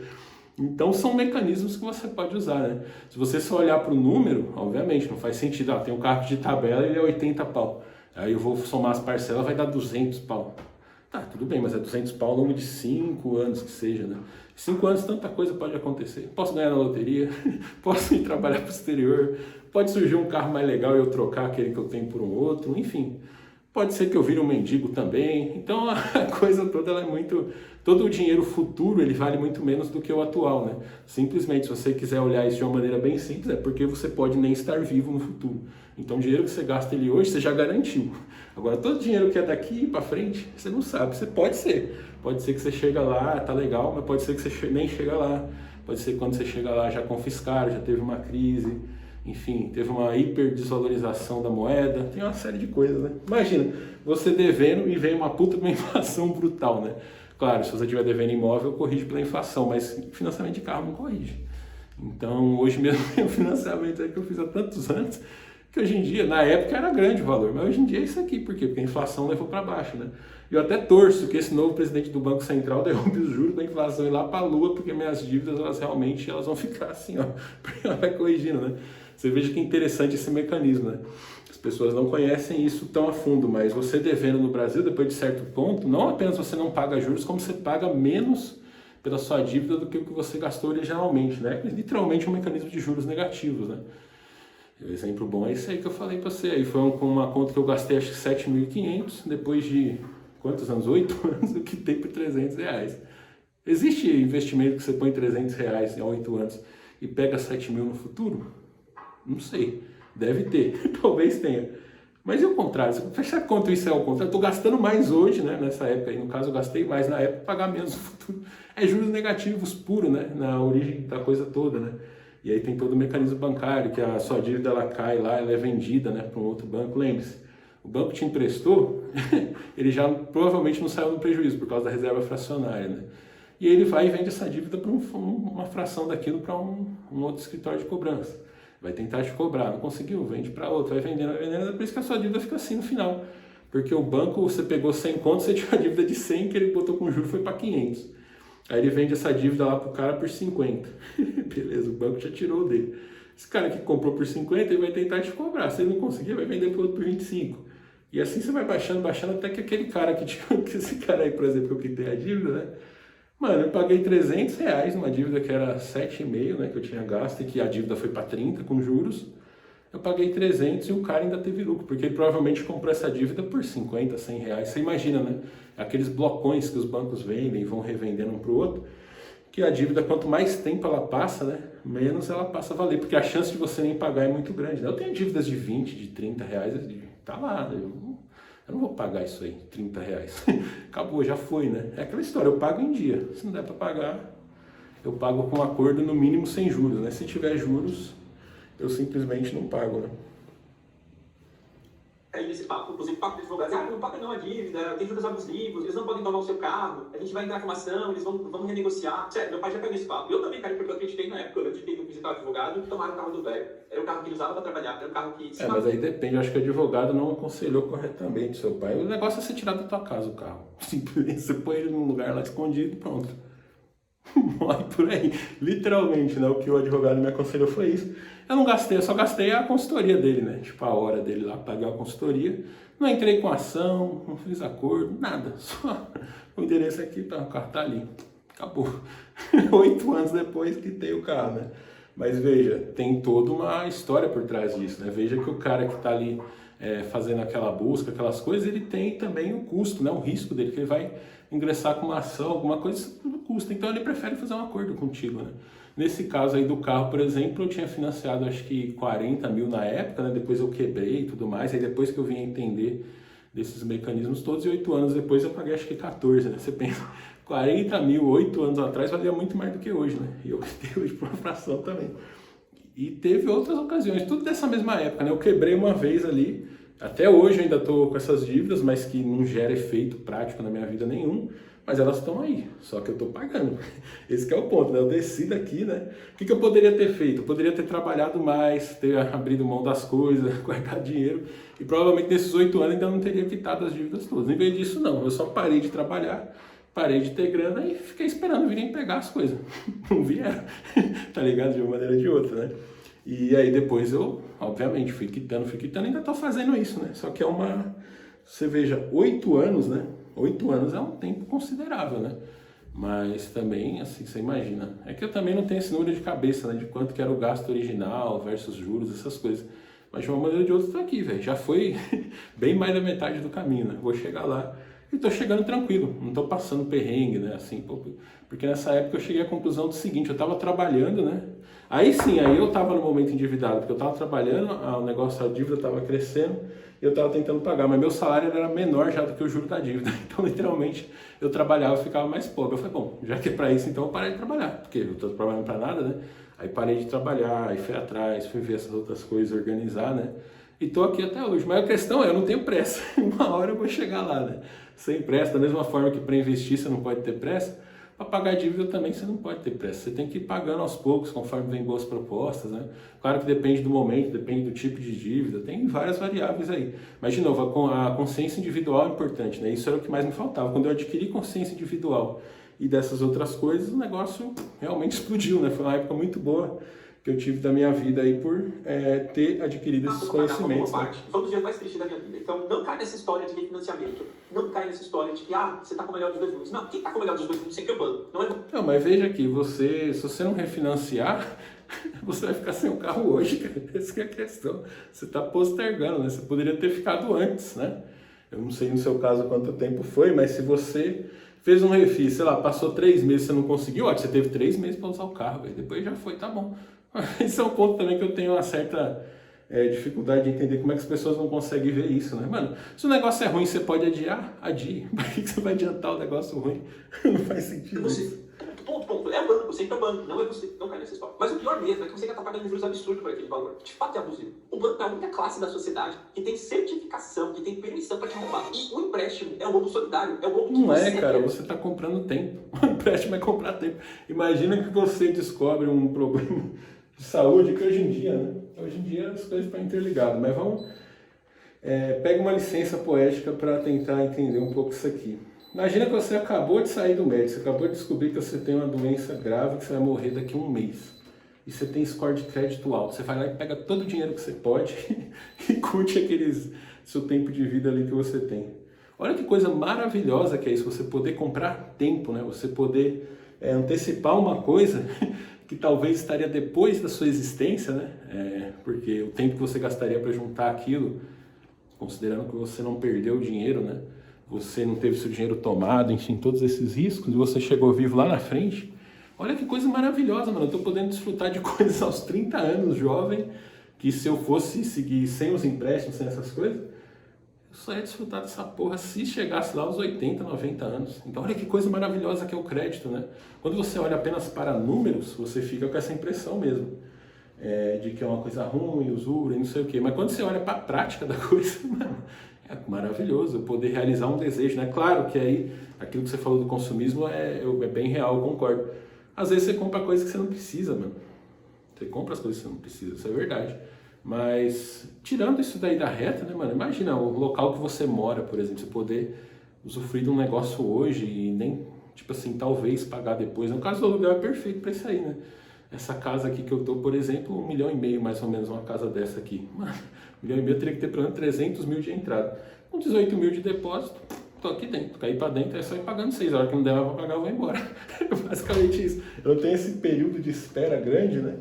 De décadas, né? Pra poder chegar a algum lugar, tá ligado? Então, basicamente é isso. Tem gente que quer usar o cômodo aqui, ó. Pede pra usar o da sua mãe lá, tô terminando aqui. O que eu faço? Eu bato nele ou não? Então, aí tem essa questão, né? De você estar pagando por isso. E os juros são altos justamente por causa das garantias que você tem no Brasil, né? Do devedor tem garantia pra cacete, mano, que você tem aqui. E tudo isso você paga na hora que você está contratando. Mas você está comprando tempo, velho. Tempo é a coisa mais preciosa que tem. E é ótimo que você possa comprar tempo, né? Tudo bem, eu acho que os juros podiam ser menores? Podiam. Deveriam ser? Deviam, né? Mas não são, né? Infelizmente. Mas de uma maneira ou de outra, eu acho que vale a pena você ter essa possibilidade, né? De escolher se você quer antecipar as coisas para o momento presente ou se você quer fazer do outro jeito lá, ficar esperando até você chegar lá. Demora muito. EPI pedir, você Popbu foi lá e disse, e blá, sabe, para que existem situações. Na tua conjuntura, ninguém consegue comprar uma casa sem financiamento. Eu tive que vender financiamento. Mas mesmo quem compra casa sabe quão roubado é o juros do banco. E não, esse vídeo não é contra financiamento de casa, esse por aí que eu vou contar como eu financiei a minha. Só que por essa frase, o Jovem Quebradão podia se tornar um garoto de propaganda como ele já pensou. Ó, jovem, te apresenta um jeito maneiro de fazer dinheiro, super fácil. E nós já tigrinho, hein? Eu criei um monstro. Pensando que alguns meses o Jovem Quebradão vira garoto de propaganda também. Eu quero uma parte, mas agora vamos lá. Segundo ponto, investimento. Tô devendo ao Nubank também. De casa alugada. Porque se o refinanciamento é ruim, imagina você refinanciar uma grana, ou seja, você pega uma grana, você vai ter 3, 4 vezes mais do que o valor que você pegou. E essa grana, em vez de você investir algo para você, você toma em um bem que não é seu. Nem que você não valorize o bem, mas você coloque em um lugar que não é seu, que você não vai lucrar no futuro. Então, mas aí que tá, você tava falando do ponto da propriedade, né? Eu valorizo o uso. Essa que é a questão. Tipo assim, ó, dá para pagar 6 meses aqui. Se em 6 meses eu conseguir resolver a situação, tá ótimo, resolvi, mano, ganhei. Se em 6 meses eu não consegui, beleza, perdi, né? Mas veja, são 6 meses. Eu entendo que nessa vida que a gente leva, né, de valorizar só o futuro, eu passei boa parte da minha vida, a maior parte da minha vida até hoje assim, mano, a gente não consegue perceber o valor de 6 meses, o valor de 1 ano, sabe? Tipo, mano, 1 ano passando perrengue, eu lembro de onde eu morava, mas 1 ano ouvindo pancadão lá, com um boteco do lado, meu Deus do céu, 1 ano longe daquilo, vale demais pra mim, tá certo? E até a teoria do valor relativo do dinheiro também, né? Que é uma outra coisa, você parte dessa base que a gente aprende na escola aí, marxista, economia marxista, essas coisas, quando você acessa esse outro conhecimento, muitas coisas passam a fazer mais sentido, inclusive o valor relativo do dinheiro, tá certo? Às vezes a pessoa pode achar que uma coisa não vale nada e para outra vale muito, né? Então é daí que vem essa ideia de exploração, como se a coisa que vale mais ela fosse absoluta. Isso eu acho que é uma coisa muito louca, né? Porque nessa linha de pensamento materialista, se fala da realidade relativa, você fala da verdade relativa, não existe nada absoluto. Então como é que você pode dizer que realmente o cara que está me alugando essa casa está sendo melhor, está aproveitando mais ou está ganhando alguma coisa em relação a mim que estou alugando, sendo que eu que estou aqui? Ele está recebendo a grana lá, ele está fazendo as coisas, mas quem está na casa sou eu. Essa que é a questão, né? Claro, quando você fala do aluguel sobrevivência é diferente, mas aqui eu estou falando de aluguel premium, né? Estou falando literalmente de uma coisa que agrega na minha experiência de vida, no meu dia a dia, na minha produtividade, né, também. Veja, eu estou num local que, assim, tudo bem, tem obra tem, mas se comparar uma obra com um boteco, por exemplo, que fica o dia todo tocando música, um pancadão de madrugada, isso ajuda na minha produtividade. Eu consigo produzir mais, consigo desfrutar mais, ter uma saúde melhor, né? Então, fora o momento, mano, 6 meses, cara, viver um negócio legal, puta, isso aí vale demais pra mim. De repente vale até mais do que um carro, né? Aí você pensa no financiamento, no refis eu tenho o carro, tenho 6 meses, e a única coisa que eu tenho é o risco, né? Se futuramente eu não conseguir, beleza, mas para que eu vou antecipar a parada agora? Vou devolver casa alugada, vou vender o carro, pagar a dívida, vou ficar sem dinheiro do mesmo jeito e sem o desfrutamento, né? Então, mas aqui você vê perfeitamente esse exemplo do valor relativo, né? E isso explica muito porque que eu vejo, nós que temos essa outra visão hoje, né? Por mais que a gente tenha essa origem marxista aí também, mas a gente estuda outras coisas, você vai mudando de visão, né?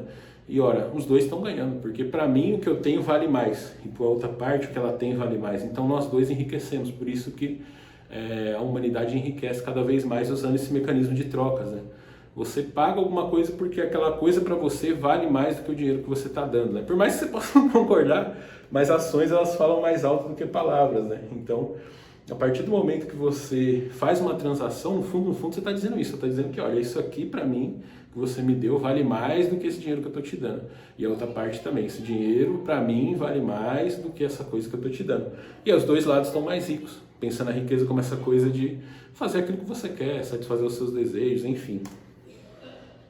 Não fez. O que eu entendi que ele fez foi o seguinte, ele pegou os carros que ele tinha comprado na época das vacas gordas, tava começando a faltar dinheiro, ele queria sair da casa que ele tava, e refinanciou, pegou uma dívida, refinanciou, pegou uma grana e colocou 80 mil dessa grana que ele pegou, não era grana dele, grana refinanciada, e colocou na casa de aluguel. E colocou móveis, não sei se ele fez. Não foi isso não, eu adiantei aluguel, isso aí eu fiz dinheiro do bolso mesmo, né? Na verdade esses 80 mil é tudo que eu gastei em móveis, mais o tempo de aluguel, né? Então é o gasto total, né? Você vê uma casa de 1,5 milhão com 80 mil um ano, né? No próximo outro ano vai ser mais barato, obviamente, que não tem que mobiliar, né? Mas foi isso, eu não fiz isso aí não. Na época que eu fiz essa estrutura toda aqui, eu tava nas vacas gordas ainda, né? Esse negócio do refis foi depois, porque aí eu fiquei sem trampo, né?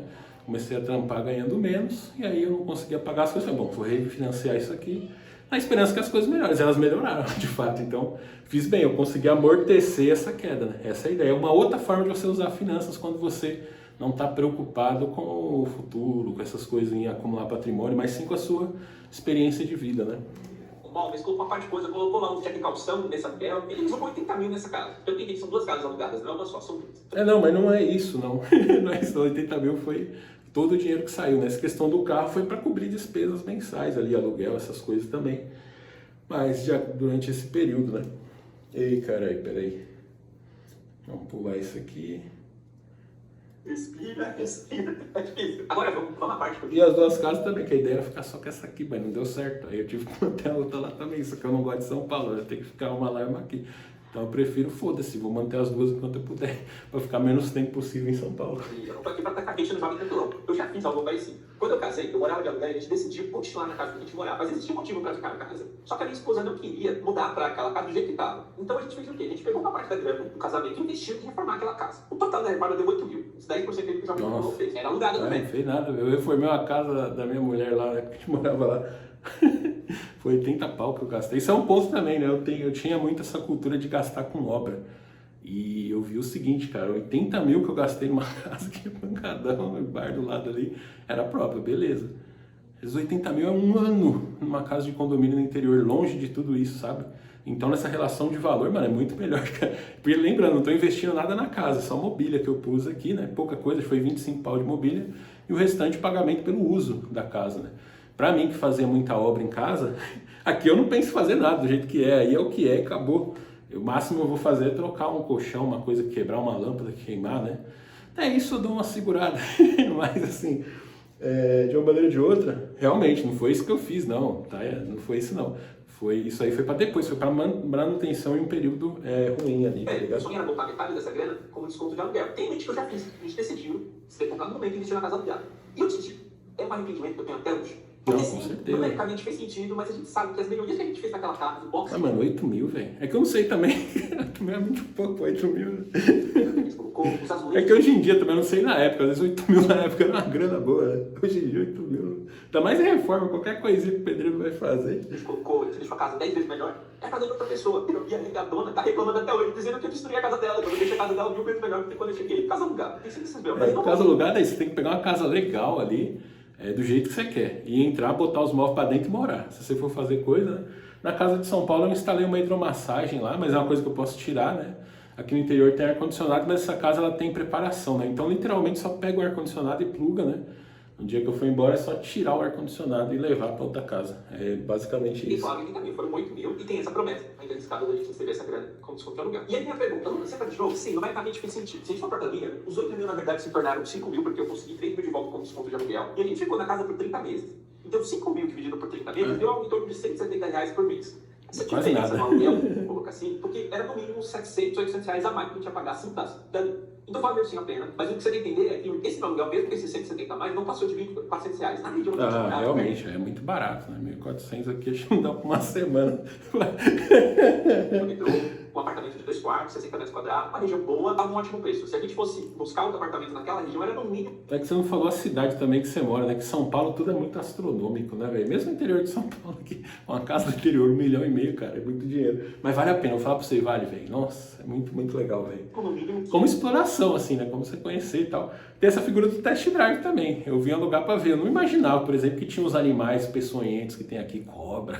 Esses dias prenderam um tigre no centro da cidade. Um tigre não, uma onça, enfim. Essa questão de toda hora ter que ir pra São Paulo. Vejam que coisa interessante, né? Muitos paulistas passam a vida iludidos, trabalhando pra cacete pra comprar uma casa no interior pra ir pra lá quando tiver velho. Mas, mano, não dá, velho. No interior toda hora você tem que ir pra São Paulo. Se eu tiver velho, eu não vou ter essa condição de ficar indo em São Paulo toda hora. Quando você ficar velho, a melhor coisa é um apartamentinho do lado do hospital. Você passou mal, você entra lá e os caras te socorrem, tá ligado? Então a velhice é essa, né? A hora de sair de São Paulo é agora. Enquanto tá novo, pode aproveitar. Puta, que delícia pegar o carro, pôr na estrada, vai pra São Paulo, volta, não sei o quê. Faz uns passeios, umas coisas, né? Agora tiver velho, mano, nossa, aí ia ficar em São Paulo lá deitado o dia todo, vendo televisão e já era, porque... Realmente. Ainda mais. Mas quantos anos o jovem tranquilo tem que ficar naquela casa para os 80 mil custarem mensalmente R$ 350? Vamos usar 350, que é o dobro do meu, porque eu Não, sim, mas aí não é essa questão, né? 80 mil que eu paguei tudo, tá ligado? Se fosse esse caso, realmente não valeria a pena, não. 350 para o que vem não é muita coisa. Gente, são quase 20 anos. E tem gente que ficar naquela casa 20 anos para esses 80 mil justificarem R$ 350 a mais em cada mês. Você lembra, você tá ligado? Você tá entendendo? Não, sim. Mas não é isso. Foi pro ralo. Ele tá pagando o custo desse dinheiro, ele tá pagando o aluguel desse dinheiro. Porque esses 80 mil que ele adiantou, que ele pegou ali, que ele vai pagar de volta, vão se tornar no mínimo 120 mil, tipo, no mínimo mesmo. 120 nada, você vai para uns 200 mil. Mas não foi isso, de novo, né? Foi a manutenção de tudo, né? Foi a manutenção da estrutura toda. Digamos assim que um negócio flexível, né? Faltou grana, faz essas paradas. Sobrou grana, desfaz. É mais ou menos essa ideia, né? Do momento, estou no momento de desfazer essas paradas. Sei lá. Mas daqui a pouco o negócio muda, perde emprego de novo, fica ganhando mal. Aí tem que ver o que faz. Mas aí chegando lá a gente pensa, né? 500 mil fácil. Vai botar 120 mil, tá bem ok. 120 mais 80 dá 200 mil. Quanto tempo ele vai levar para pagar 200 mil a R$ 350 por mês? 47 anos. E eu tenho certeza. Mas não é isso, tá ligado? Não é 350 a mais, não é 20 mil, não é 80, né? Nesse caso eu concordo contigo, realmente não faria sentido nenhum, mas não foi esse o caso, não. Sobre os juros que eu conheço, essa dívida vai em dobro disso. Ou seja, ele vai levar 100 anos para pagar. Você entendeu? É bom. 100 Se anos. você fazer a burrada como essa, de investir numa casa alugada, coloca um custo mensal de quanto tempo você tem que ficar naquela casa para aquilo valer a pena. Eu iria além, eu não procuro a casa que você quer, do jeito que você quer, pra você não ter que pôr dinheiro nenhum. Só os móveis, tá ligado? Põe móvel, tira móvel, acabou. Até os móveis aqui eu comprei tudo novo, mas comprei tudo na Casa Bahia, do mais barato que tinha, porque é casa de aluguel, né, mano? Tô aqui uma hora, não vou estar mais. De repente nem leva móveis, o móvel vai estar tudo velho, quebrado já, né? Então é aquela ideia, casa, moradia, aluguel, moradia temporária, então você não precisa ter móveis que vão durar a vida toda. É um negócio barato ali pra você comprar, se quebrar você repõe e aí depois você joga fora. Faz sentido primeiro, porque se você pouco dinheiro, pode ser que faça sentido. E, acima de tudo, tenta fazer isso sem pegar empréstimo, sem financiar, porque esse é o B.O. Mais da metade do custo do jovem tempo está sendo financiamento. Velho, tá todo mundo, vai pensar em aluguel, versus financiamento, porque acho que é um tópico que todo mundo pensa, e você que é velho, até tá ganhando uma boa graninha, mas pergunta, será que vale a pena eu comprar uma casa? Deixa eu te contar a minha história, e aí eu vou contar desde o momento que eu aluguei esse apartamento, até o momento que a gente decidiu se mudar para esse apartamento, que agora é nosso. O problema é do banco quando a gente paga o financiamento. Primeiro de tudo, que como programação não existe resposta absoluta, não existe, sempre melhor alugar, sempre melhor financiar. Existe contexto. Beleza? Agora, se você pretende ficar mais do que 5 anos em uma casa, em um apartamento, muito provavelmente o custo de oportunidade para você comprar aquele apartamento está sendo perdido. Por quê? Porque, no meu exemplo, eu vou contar a história toda, mas eu comecei pagando R$ 750. Mesmo sem aqueles 170. Nossa, R$ 750 em São Paulo, puta merda, não compra um lote. Vê um lote aqui pra comprar. Era 2 pau a parcela do lote. Custo de reforma, eu terminei pagando por volta de R$ 1.250. Foi quase R$ 500 de aumento em 5 anos. Isso dá 30% de aumento. Se eu tivesse alugado um apartamento mais caro... Caralho, mano, onde é que é essa cidade aí? Eu vou mudar pra lá, é barato, pô. Me custava ali o limite do que eu podia pagar, que na época eram R$ 2.000, teria saído, sei lá, de 1.500 para 2.500. Cara, R$ 1.000 a mais em 5 anos é um baita do ralo no teu orçamento mensal. Enquanto que o financiamento em 5 anos, ao invés dele aumentar, ele vai diminuindo. Então, se você pretende ficar muito tempo no Mas lugar... esse negócio de diminuir também eu não entendo não, porque os negócios que eu vi, pelo menos, era tudo... Pena que assim, no meu caso, nome sujo. Então eu não consigo financiar porra nenhuma também. Segundo ponto é a entrada, não tenho. Então, meio que no meu caso, né, teria que, todo esse custo, tem que, o que eu tô fazendo, né? Isso que eu tô fazendo tudo junto aí. Eu falei, por que eu vou esperar para fazer isso depois, se eu posso fazer tudo agora e depois, se der, eu faço outra coisa, né? Vamos dizer assim, por que eu não vou deixar de morar agora, né? Trabalho remoto, todas essas oportunidades, para deixar para depois. Imagina se eu junto grana, daqui a tantos anos, tenho a grana para comprar um negócio, mas acabou o trabalho remoto, tem que ficar em São Paulo, né? Então, isso é um ponto também, as coisas, elas... De novo, voltar aqui nessa questão do valor do tempo, né? O intervalo de tempo atual daquilo que a gente está vivendo no momento, né? Isso aí tem um valor gigante também que muitas pessoas não consideram. Né? Tem coisa, mano, que você só pode fazer agora. Se você deixar para fazer depois, você não faz. A minha visão de mundo é, tente ao máximo comprar aquele lugar, ou tente ao máximo fazer de tudo para que o próximo lugar seja uma compra, que foi o que eu fiz. Fique com isso na cabeça e vamos aos dados, vamos aos fatos, que me levaram a pensar assim. Lá em 2018 eu já era velho, solteiro, eu morava com os meus pais, tinha 30 anos, esse era meu quarto. Eu morava em Diadema, região metropolitana, tá, em São Paulo. Ah, tu é de São Paulo também, mano? Eu tinha nem 5 anos de direito de carreira, e no início da carreira você está sobrevivendo, pagando suas contas, você não consegue juntar uma grana de fato. Então eu não tinha renda para, naquele momento, comprar um apartamento, mas eu tinha um sonho, eu queria sair da casa dos meus pais, eu queria viver a minha vida, eu queria ter... Isso aí é outra coisa, eu nunca quis não, mano. Eu investi para fazer as paradas para ficar morando lá depois de casado. E aí, beleza. Só que aí depois eu vi um outro mundo, outras coisas. Falei, eu vou ficar aqui nada, eu vou ficar mula. Mas tá lá. Se eu quiser voltar, é só voltar para lá. O meu lugar, pra você ter ideia, eu tirava 7 a 8 mil reais, meio que livre naquela época, e eu tava pensando em alugar um lugar de pelo menos 2 mil reais, porque eu pensava, pô, se eu conseguir um lugar de 2 mil reais, eu ainda tenho 5 pra sobreviver, imagina que rola. Mas isso é uma parada que eu nunca quis, mano, sair da casa dos meus pais pra morar sozinho, não, velho. Nossa, eu nunca... Primeira solidão do cacete, né? Depois eu trabalheira pra ficar cuidando da casa, ou pagar alguém pra cuidar. Eu preferia o carro. Aí sim, eu gastava... Talvez esses 2 mil aí com um carro que eu tinha que eu usava para ir voltar do trabalho nessa época maldita aí de trabalhar presencial, né? E o salário era mais ou menos isso aí também. Eu não sei que ano você tá falando, mas isso aí acho que era, no meu caso, 2012 mais ou menos. Era mais ou menos isso. Eu morava na periferia, tinha o meu carro lá, padrão de hoje, carro seminovo, né? Carro bom, assim, top de linha, mas usado, né? Que aí ficava barato de comprar e usava aí todo dia, ficar indo e voltando. Tinha algumas dívidas, tinha algumas coisas pra pagar, porque eu não tinha moto que eu tinha na época. Enfim, mas era essa conta que eu fazia. Se eu fosse um lugar de 2 mil, eu tô ok. Então eu fui atrás. E eu descobri alguns tipos de lugares, alguns tipos de casa pra morar. Primeiro, casa é muito caro, casa completa, com sobradinho, 2 quartos, sala, cozinha, não sei o quê, garagem.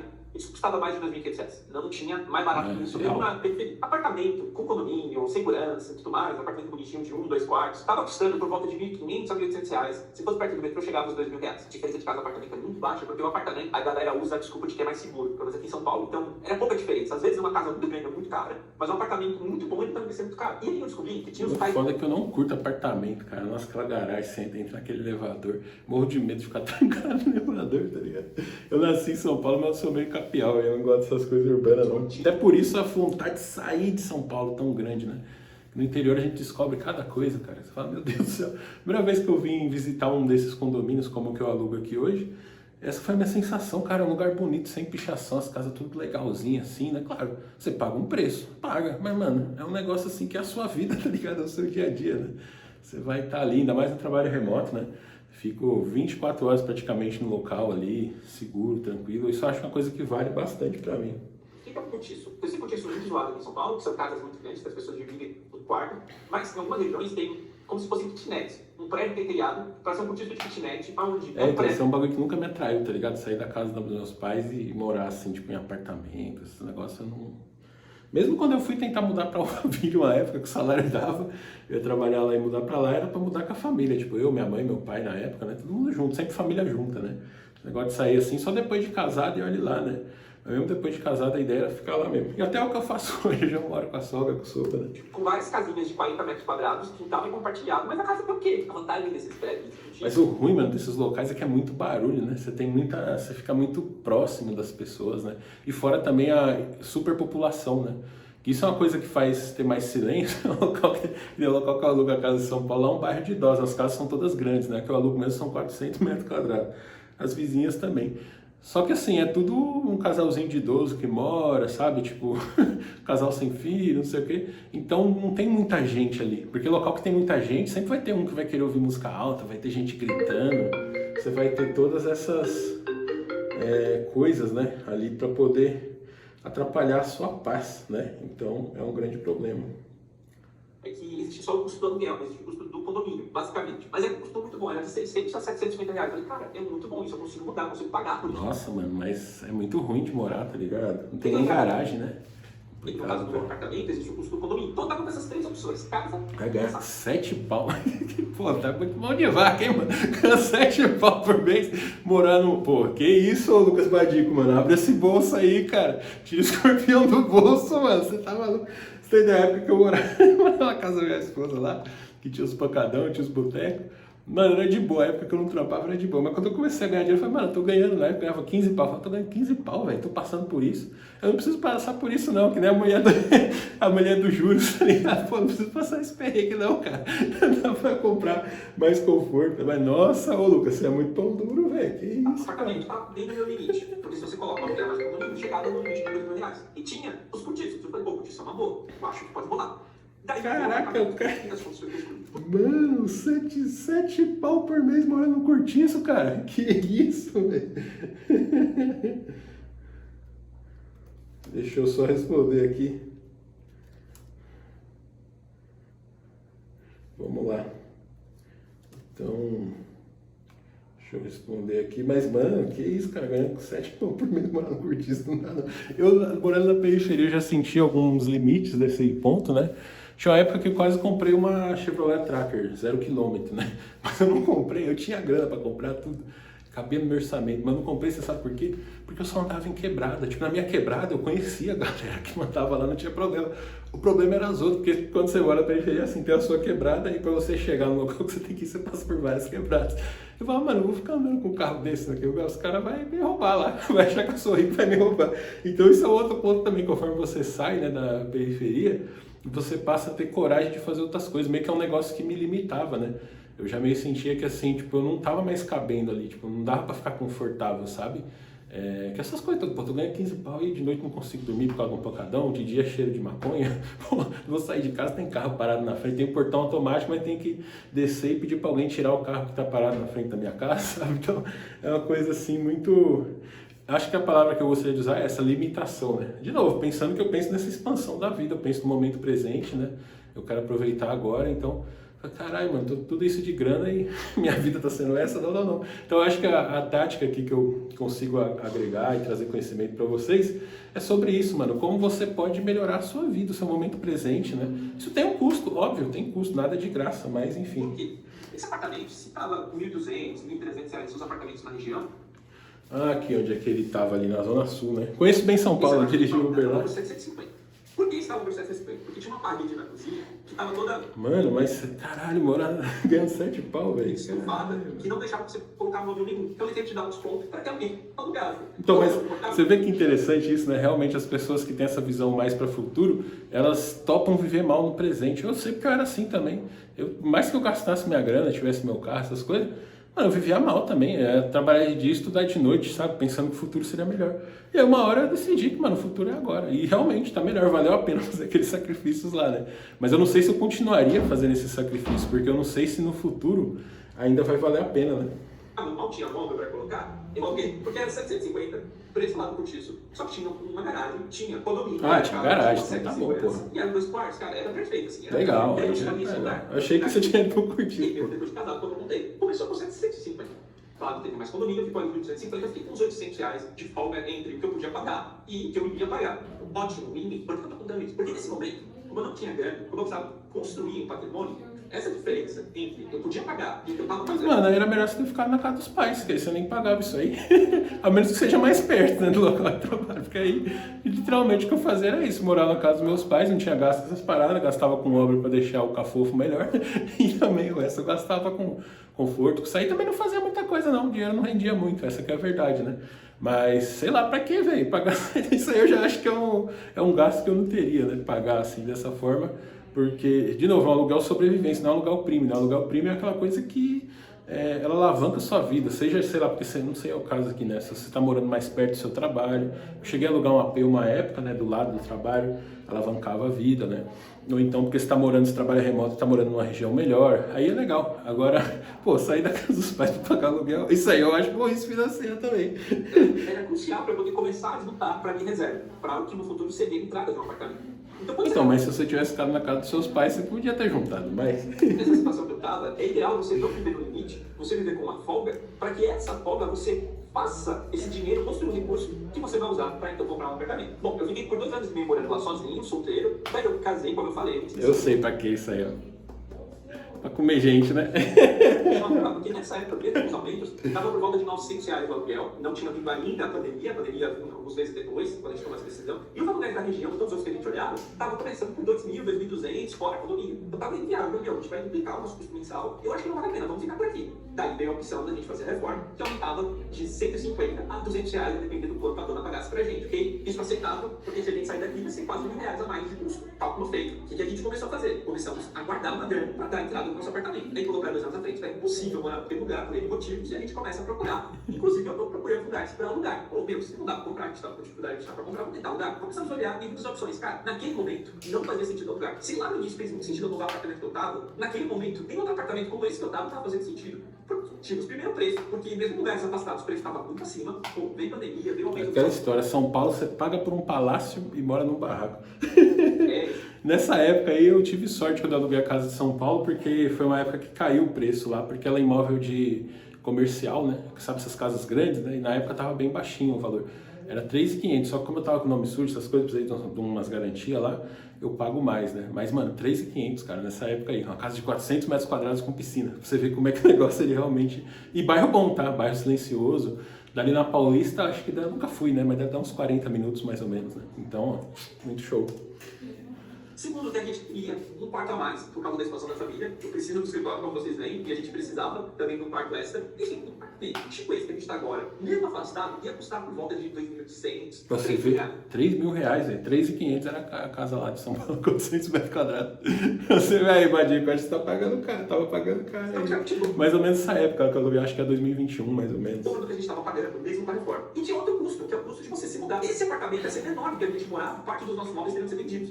E se mudasse desse apartamento para o nosso próprio apartamento, tem que vender novos móveis, e provavelmente não vai bater. Mas enfim, o que a gente fez? A gente estava guardando, que pensou aluguel há bastante tempo, a gente tinha ali uma grana. E se você está se perguntando da grana que eu juntei, eu tenho de solteiro, tempo que eu me mudei até o casamento, você não tá ligado no momento que é o casamento. Você fica sem grana nenhuma. Aí, ó, não gasta dinheiro com o carro, vai ficar gastando com o casamento, mano. Pô, Lucas Badinho, qual cara aí? Aí, tá vendo só que interessante? Que é claro, tô brincando aqui, mas ó, eu alugo uma casa maior por um valor quase parecido com esse aí dessa época. Eu não gastei nada com casamento. Só que eu não gastei de casamento já é economia boa pra caralho, porra. Ah, agora descobri o Lucas Badico tirando escorpião do bolso, hein?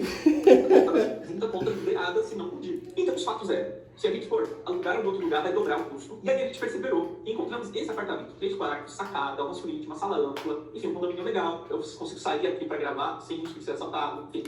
Isso é muito importante. São Paulo é raro. Lixo. Ele tava no lixo, ele parecia ser cativeiro. E tinha uma família com criança morando aqui, que absurdo. Era daquele jeito. Ele precisava ser muito bem limpo pra daí tá sujo. Tá ligado? Só por causa disso, fazia muito tempo que esse apartamento estava à venda. Ninguém queria comprar esse BO. A gente apostou, falando, olha, a gente quer, só que tem que ser bem mais barato. Fizemos um lance, deu certo, mas eu vou dizer pra você. O sinal que eu dei, que foi o dinheiro que a gente guardou ao longo dos anos, mas a entrada, o resto da entrada, que foi o grande GTS que eu tinha há um tempinho, foi equivalente àqueles 80 mil que o João Tricolor colocou no apartamento. Eu sei que ele teve que pegar aqueles carros dele, colocar na berlinda e pegou essa grana. Mas ele poderia também, com esses mesmos 80 mil, ele poderia ter vendido de fato os carros, pegado a grana, não ter dívida e ter a dívida de um apartamento, de uma casa, enfim. Não, mas é que 80 mil não dá, mano, assim, não tem outro. Tudo bem, pra comprar, pra investir até valeria a pena, mas não tem essa fé no futuro que imóvel vai ser bom no futuro, né?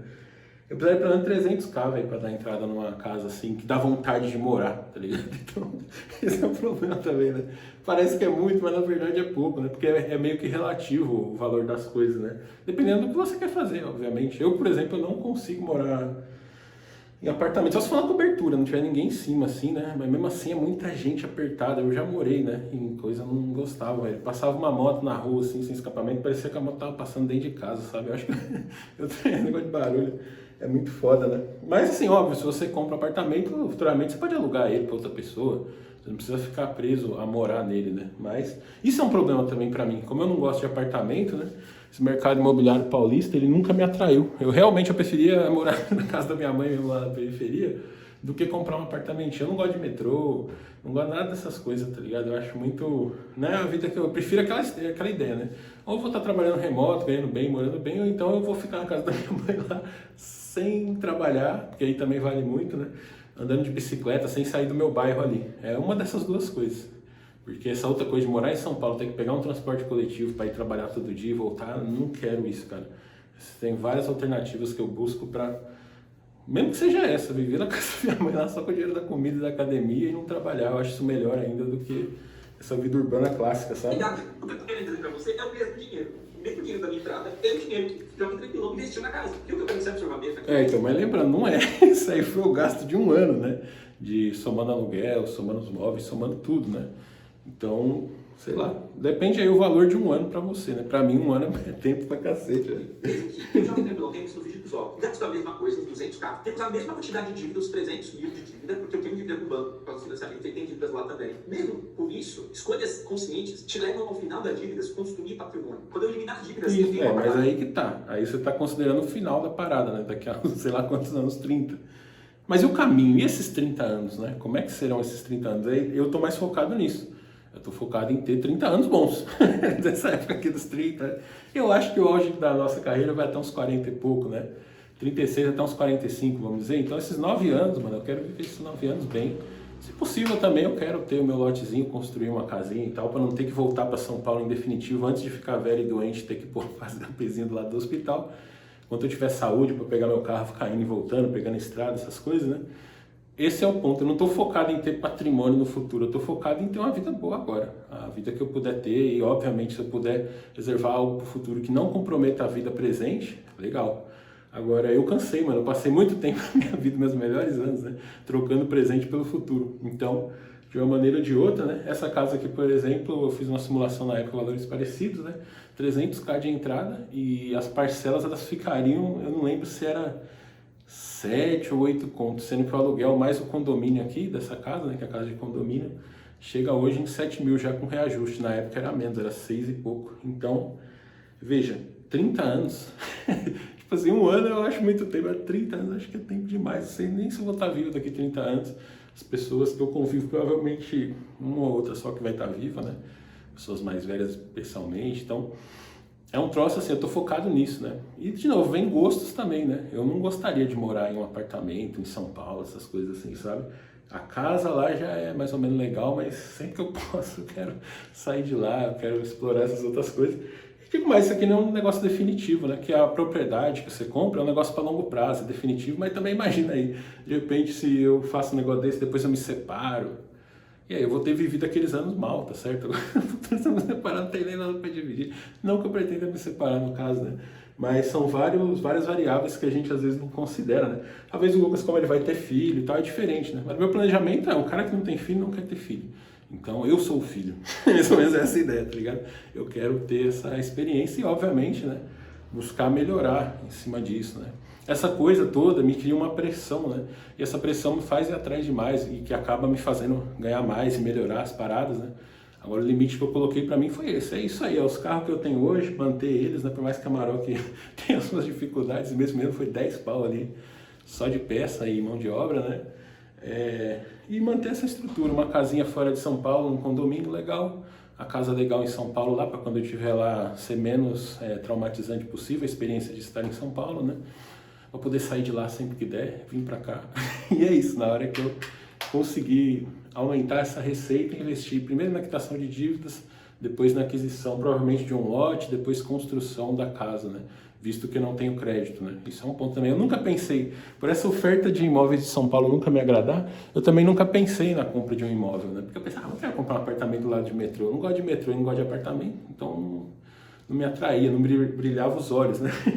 Talvez naquela época, se tivesse em São Paulo empreendimentos como esses aqui, eu pensaria diferente. Eu falo, pô, isso aí é um negócio que dá vontade de morar, dá vontade de comprar, dá vontade de me sacrificar para ter, né? De novo, dentro dos meus gostos, né? Eu definitivamente não sou uma pessoa urbana. Eu só nasci em São Paulo, mas eu não gosto de lá. O dia que eu saí de lá, um pouquinho, fui em Minas Gerais lá, conheci outra realidade, né? Lá com o dinheiro dessa época, você está falando aí, R$1.500, foi mais ou menos nessa época, tu alugava uma casa maior que essa com piscina ainda. Caralho, velho, é outro mundo, outra vida, né? Eu também não sei se o meu futuro no longo prazo estaria em São Paulo também. Eu não quero estar amarrado a São Paulo, sabe? Já estou, de certa forma, com a casa da família, as coisas lá, né? Então já tem isso aí pro futuro, pro longo prazo, pensando como família, já tem. Eu quero sair dessa porra, quanto mais longe eu puder ir, melhor, né? Então eu tô aqui, né? Tô nesse caminho, né? Nessa transição. Cada dia que eu passo fora de São Paulo, eu celebro, eu fico feliz, eu sinto que eu venci aquele dia, valeu a pena aquele dia, né? E é mais ou menos essa ideia. Que eu espero custe mais ou menos o que eu paguei por ele. Porque, claro, que liquidamente eu posso pagar muito mais que ele. Mas, se você colocar na balança o custo que eu tenho para apartamento, os juros que eu estou pagando, com o mesmo tempo que eu vou ficar em uma casa alugada, eu te garanto que uma casa alugada vai custar 3 vezes mais que o financiamento do apartamento, mesmo que ele tenha custado o dobro do valor do apartamento. Porque, lembra, o meu lugar começou em 750, mas quando passou os anos, ele estava... Sim, mas aí a sua experiência, o ponto todo aí é a experiência, como é que fica, né? Tipo, pensa, 30 anos é o principal momento da tua vida. Só que passando os anos você tem mais energia, mais capacidade de ganhar dinheiro, né? São esses anos, mano. Tudo bem, se a pessoa gosta, né, de cidade, tudo bem, aí eu realmente não tenho nem o que falar. Mas, de repente, para uma pessoa como eu, que não tem esses gostos, né, seria uma tortura. Eu estaria literalmente, mais do que eu já perdi. Eu olho para trás, eu sinto que eu perdi boa parte da minha vida em São Paulo, né? Saindo cedo de casa com frio, indo para faculdade, indo para trabalho, chegando de noite, morrendo de medo de ser roubado, não consegui dormir de noite direito por causa de barulho, cheiro de maconha e poluição, e dia que você trabalha a porra da semana toda de sol, final de semana tá chovendo, sabe? Então, mano, eu já fui, essa fase da minha vida pra mim já foi, né? E eu quero mais longe, quanto mais longe de São Paulo puder estar, pra mim melhor. Por enquanto, né? Porque quando eu ficar velho não tem jeito, ficar sem saúde tem que voltar, né? Aí o bom filho, a casa do pai torna, sim, né? financiamento às vezes sai caro, mas ao fim da jornada você tem patrimônio. Outro ponto é que eu posso amortizar. Então, mas o problema é que o fim da jornada aí tá muito velho já, né? Tudo bem, no caso quem tem filho, né? É outra coisa, você vai deixar pros seus filhos e tal. Agora eu não vou ter filho, mano. Então pra que eu vou pagar esse preço, né?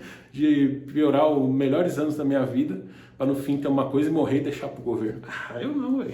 Financiamento. Se eu tiver uns 8 mil lá que eu investi na reforma, a partir do meu empreendimento, eu posso pegar e amortizar esse meu financiamento, que pra você ter noção, no meu contrato, dependendo do tempo que você faz a amortização, pode tirar de 1 a 5 anos do tempo de financiamento. Tem ideia, legal. Eu estava bem regulado financeiramente, eu estava voltando por causa da empresa, mas eu estava regulado financeiramente, eu consegui quitar 5 anos do meu financiamento. Então, em um ano eu paguei 5 anos. Eu financiei esse apartamento em 35 anos. Nesse momento, eu estou devendo 29 anos.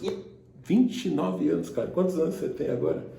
Vamos supor que você tem uns 30, você vai parar de pagar com 59, né? É que também depende, eu não sei, às vezes se a pessoa não tem imóvel, é diferente, total, né? Mas o que eu digo de novo, pra minha realidade não faz sentido, porque eu depois de 30 anos gastando e torrando à vontade, posso voltar lá pra casa da minha mãe, pronto. É uma casinha até legal, né? Assim, tipo, considerando o contexto de São Paulo, né? Mas que eu acho que daqui 30 anos São Paulo já acabou, já virou terra do zumbi lá, o Walking Dead. Mas se daqui 30 anos ainda tiver São Paulo, né? Tá lá, velho, é só voltar, entendeu? Então isso é um ponto. Mas isso vem da consciência individual, né? Eu não tenho irmão, enfim, às vezes a pessoa tem irmão, tem essas coisas, tudo diferente. Mas isso é a chamada que eu faço para todos vocês aí que me assistem, né? Tenha consciência da sua realidade, das suas possibilidades, das suas vontades, né? E faça escolhas conscientes de consequência, né? Sempre que... Um ponto interessante, mano.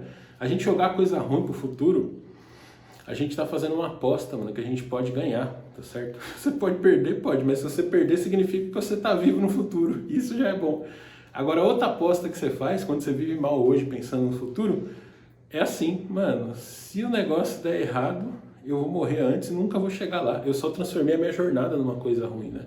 Então isso é um ponto interessante a se pensar, né? E é um ponto muito da hora, porque muitos podem dizer, mas você podia pegar esse dinheiro e tal, seu financiamento, você pode investir. Não, quando eu quito meu financiamento, o que eu estou ganhando de desconto é muito maior do que qualquer renda fixa, do que qualquer ação vai me retornar. É o poder do risco que eu posso estar a nosso favor, de fato. Sim, mas aí você está comprando um bagulho de 59 anos, tá ligado? Você está custando, eu acho que você tem a mesma idade que eu, uns 30 e pouco, talvez, não sei. Vamos supor que você tem uns 30 e pouco. Mano, você está adiantando um bagulho que você vai ter que pagar com 59 anos, você está pagando agora, sendo que você está novo, você poderia usufruir mais, né, do seu momento presente. Imagina, você pega, eu não sei quanto você gastou, vamos supor que você gastou aí uns 20 mil. Pega esses 20 mil, faz uma viagem legal, sei lá, mano, compra um carro mais da hora, tá ligado? Faz alguma coisa assim no presente para poder aproveitar aquele momento, né? Então, de novo, tem essa questão, né? Eu não tô nem aí para futuro, velho. O futuro vai ser pior, não adianta. Aconteça o que acontecer, eu vou estar pior no futuro, eu vou estar mais velho, mais doente, enfim. Vai ter uma série de outros problemas. E todo mundo vai ter. Isso que é a diferença, que as pessoas não têm muito essa consciência, né? A gente acha que no futuro a gente vai estar saudável, vai estar com energia, mas não. A realidade é que o futuro que nos espera lá na frente a gente vai estar ruim. Então não interessa o que a gente quiser, né? E esse dinheiro lá da frente que você está gastando agora, meu amigo, você podia tanto aproveitar melhor esse momento agora que você tem, né? Em vez de jogar para o futuro. Mas veja que o total é isso, né? Essa preferência temporal, né? Eu já gastei muito da minha vida aí, estudando, trabalhando. Para mim já chega de viver dessa forma. Agora eu quero viver o melhor que eu puder, né? Continuar trabalhando, fazer o quê? Mas de uma maneira ou de outra fazer essa jornada uma coisa mais agradável, né? Para finalizar, tem a valorização do imóvel. Porque apenas você tem a reforma nesse apartamento ainda está... Mas aí que tá, você tá apostando que você está pensando assim, ó, você tá achando que no futuro vai se repetir o processo que teve no passado. Mas a tendência não é essa, ainda mais apartamento em São Paulo, cara. Mano, as pessoas moram em apartamento em São Paulo por quê? Porque São Paulo tem emprego, a pessoa trabalha. É só isso que faz de São Paulo um bom lugar. Conforme você bota o remoto e você tira se você põe a redução demográfica, mano, São Paulo, desculpa, tá assim, pensa aí, pode ser que eu esteja errado, pode ser também. Mas, mano, o risco é grande no futuro desvalorizar São Paulo. Porque você pode trabalhar remoto, estudar remoto. Você não tem mais essa figura do jovem que sai do interior para estudar na capital e trabalhar lá. Não, ele vai poder ficar no interior mesmo, que é muito melhor do que a capital, onde às vezes ele já tem a estrutura familiar dele e trabalhar remoto para outro local, né? E a diminuição populacional também vai impactar muito, né? Pô, no futuro você vai ter menos gente, então você vai ter menos demanda de imóveis. Então, sei lá, mano. Pensa um pouquinho nisso aí também que eu tô te falando aqui, né? Eu tô investido, sim, eu não tô investido, mas familiarmente tá investido lá, tem a casa lá. Isso aqui que eu tô falando para você, provavelmente, se concretizar, vai me afetar também, porque minha casa é em São Paulo, na periferia ainda. Então, mano, será que no futuro os imóveis de São Paulo vão estar mais valorizados? Os prédios, apartamentos, uma vida mais remota, né? Mais livre, onde você pode trabalhar em qualquer lugar, né? Eu não sei não, eu acho que não, eu acho que no futuro a tendência não vai repetir esse negócio que aconteceu no passado, né? No futuro isso vai valer menos, porque não tem nem lógica você pensar que uma casa que você constrói lá hoje, daqui 30 anos ela vai valer mais, daqui 30 anos a casa vai estar toda desgastada, desatualizada, né? O que faz a gente ter essa ilusão é a superpopulação de São Paulo, que as pessoas, foi muita gente para São Paulo, teve uma expansão demográfica grande, né? Muitos filhos por família e tal, e fora isso também tem a questão do trabalho de estudo presencial, que forçava as pessoas a ir para grandes cidades.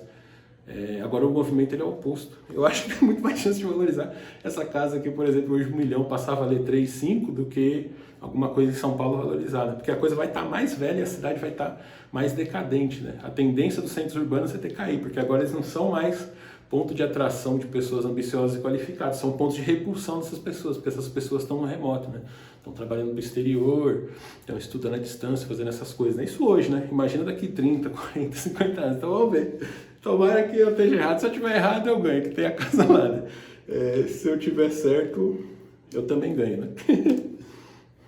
Nesse momento ele está arrumadinho, não tenho certeza, a gente consegue vender em 6 meses, custando nesse momento talvez 100 mil a mais do valor que eu comprei, porque teve a reforma e teve a valorização geral da região.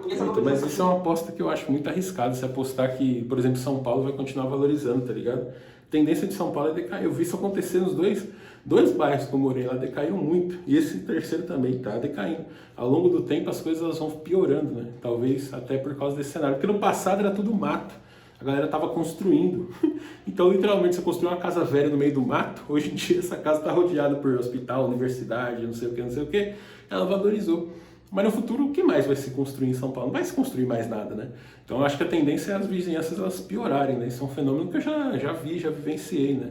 No meu dia a dia. Pense nisso, Badico. Essa valorização não é do dono do apartamento alugado, porque é o que aconteceu com o jovem. Você fez como eu, colocou dinheiro na reforma do apartamento, melhorou aquele apartamento, a valorização é do dono, não dele. Não, mas eu não coloquei, não. Porque lá que eu estava procurando casar, 2, 3 anos antes de comprar esse apartamento, eu estava procurando apartamentos na região que eu morava, e eu vi um apartamento muito da hora, muito lindo, perfeito, por 350 mil, achei caro, né? Nessa segunda vez que eu estava procurando o apartamento que eu acabei comprando aqui, eu voltei nesse mesmo apartamento. Ele estava custando 450 mil. Segundo... Então, aí vocês ficam guardando dinheiro, ficam investindo em um momento inflacionário, né? Talvez você tenha visto aí naquela época que a gente comprava um celular hoje, R$2.000, daqui a um ano, um celular novo do mesmo modelo seguinte, estava custando 2 mil.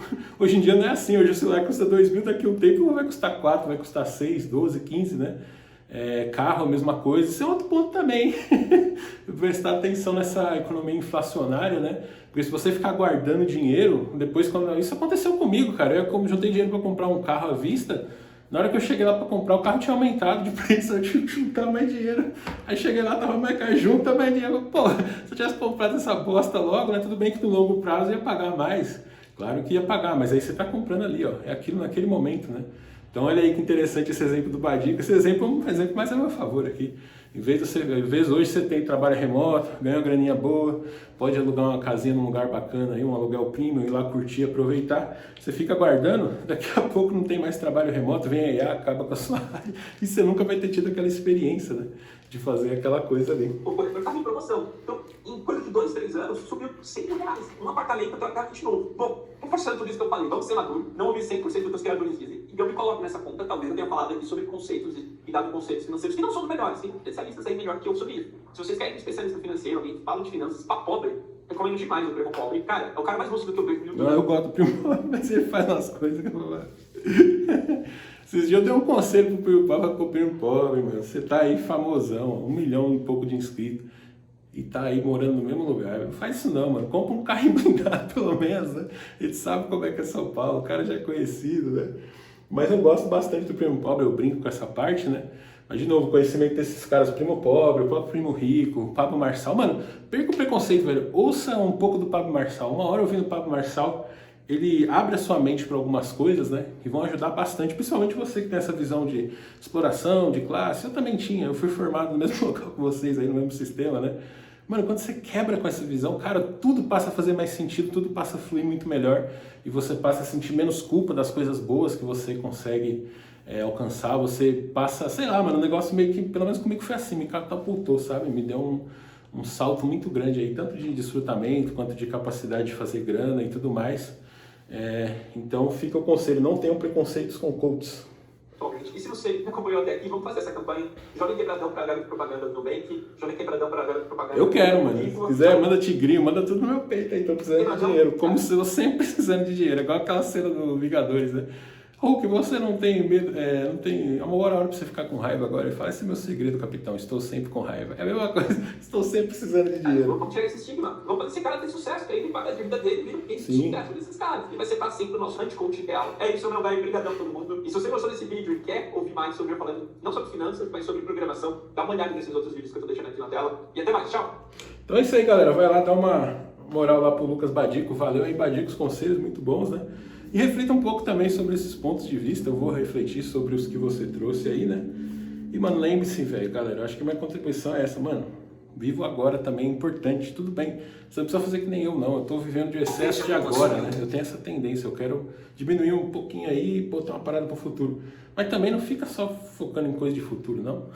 Futuro, meu filho, foi-se o tempo da gente pensar em futuro, a gente já tá velho, a gente tem que viver agora. Não tem muito futuro mais, não. Quando a gente era jovem, adolescente lá, criança, enfim, a gente tinha a vida toda pela frente, agora não é isso mais não. Você já não conhece os colegas seus que morreram aí? Quantos colegas seus já morreram? Eu também tenho colegas que morreram, pessoas que trabalhavam comigo do meu lado e que morreram, né? Às vezes tem até um caso emblemático de uma pessoa que ela fazia muito sacrifício, ela era o dev que ganhava bem mais do que eu e ia trabalhar de ônibus, cara. Passava um perrengue todo dia, mano, pra investir, e ele morreu. Então, mano, é um negócio que a gente tem que ter em mente, né? Não precisa fazer que nem eu, não. Eu sou meio exagerado mesmo. Esse quarto tá um fedor. Não deixe tudo para o futuro, né? Porque, como diz aquela música da Pitty, semana que vem, meu filho, pode nem chegar, tá certo? Então é isso, né? Clica nesse card aqui, ó, vamos falar mais sobre esse assunto, já que você chegou até aqui, caralho. Mano, clica no card, vem pro próximo vídeo aí, onde eu vou contar pra você mais sobre essa história da casa dos 80 mil, né? Que não foi isso, mas vê aqui, ó, quanto eu gastei um ano morando no interior, né? Foi os 80 mil, mas somando tudo. Não foi que eu investi isso aí, não, foi o que eu gastei, inclusive, no dia a dia, né? De aluguel, despesa, água, luz, essas paradas todas. Então, chega mais no card, tô te esperando lá pra gente continuar essa conversa.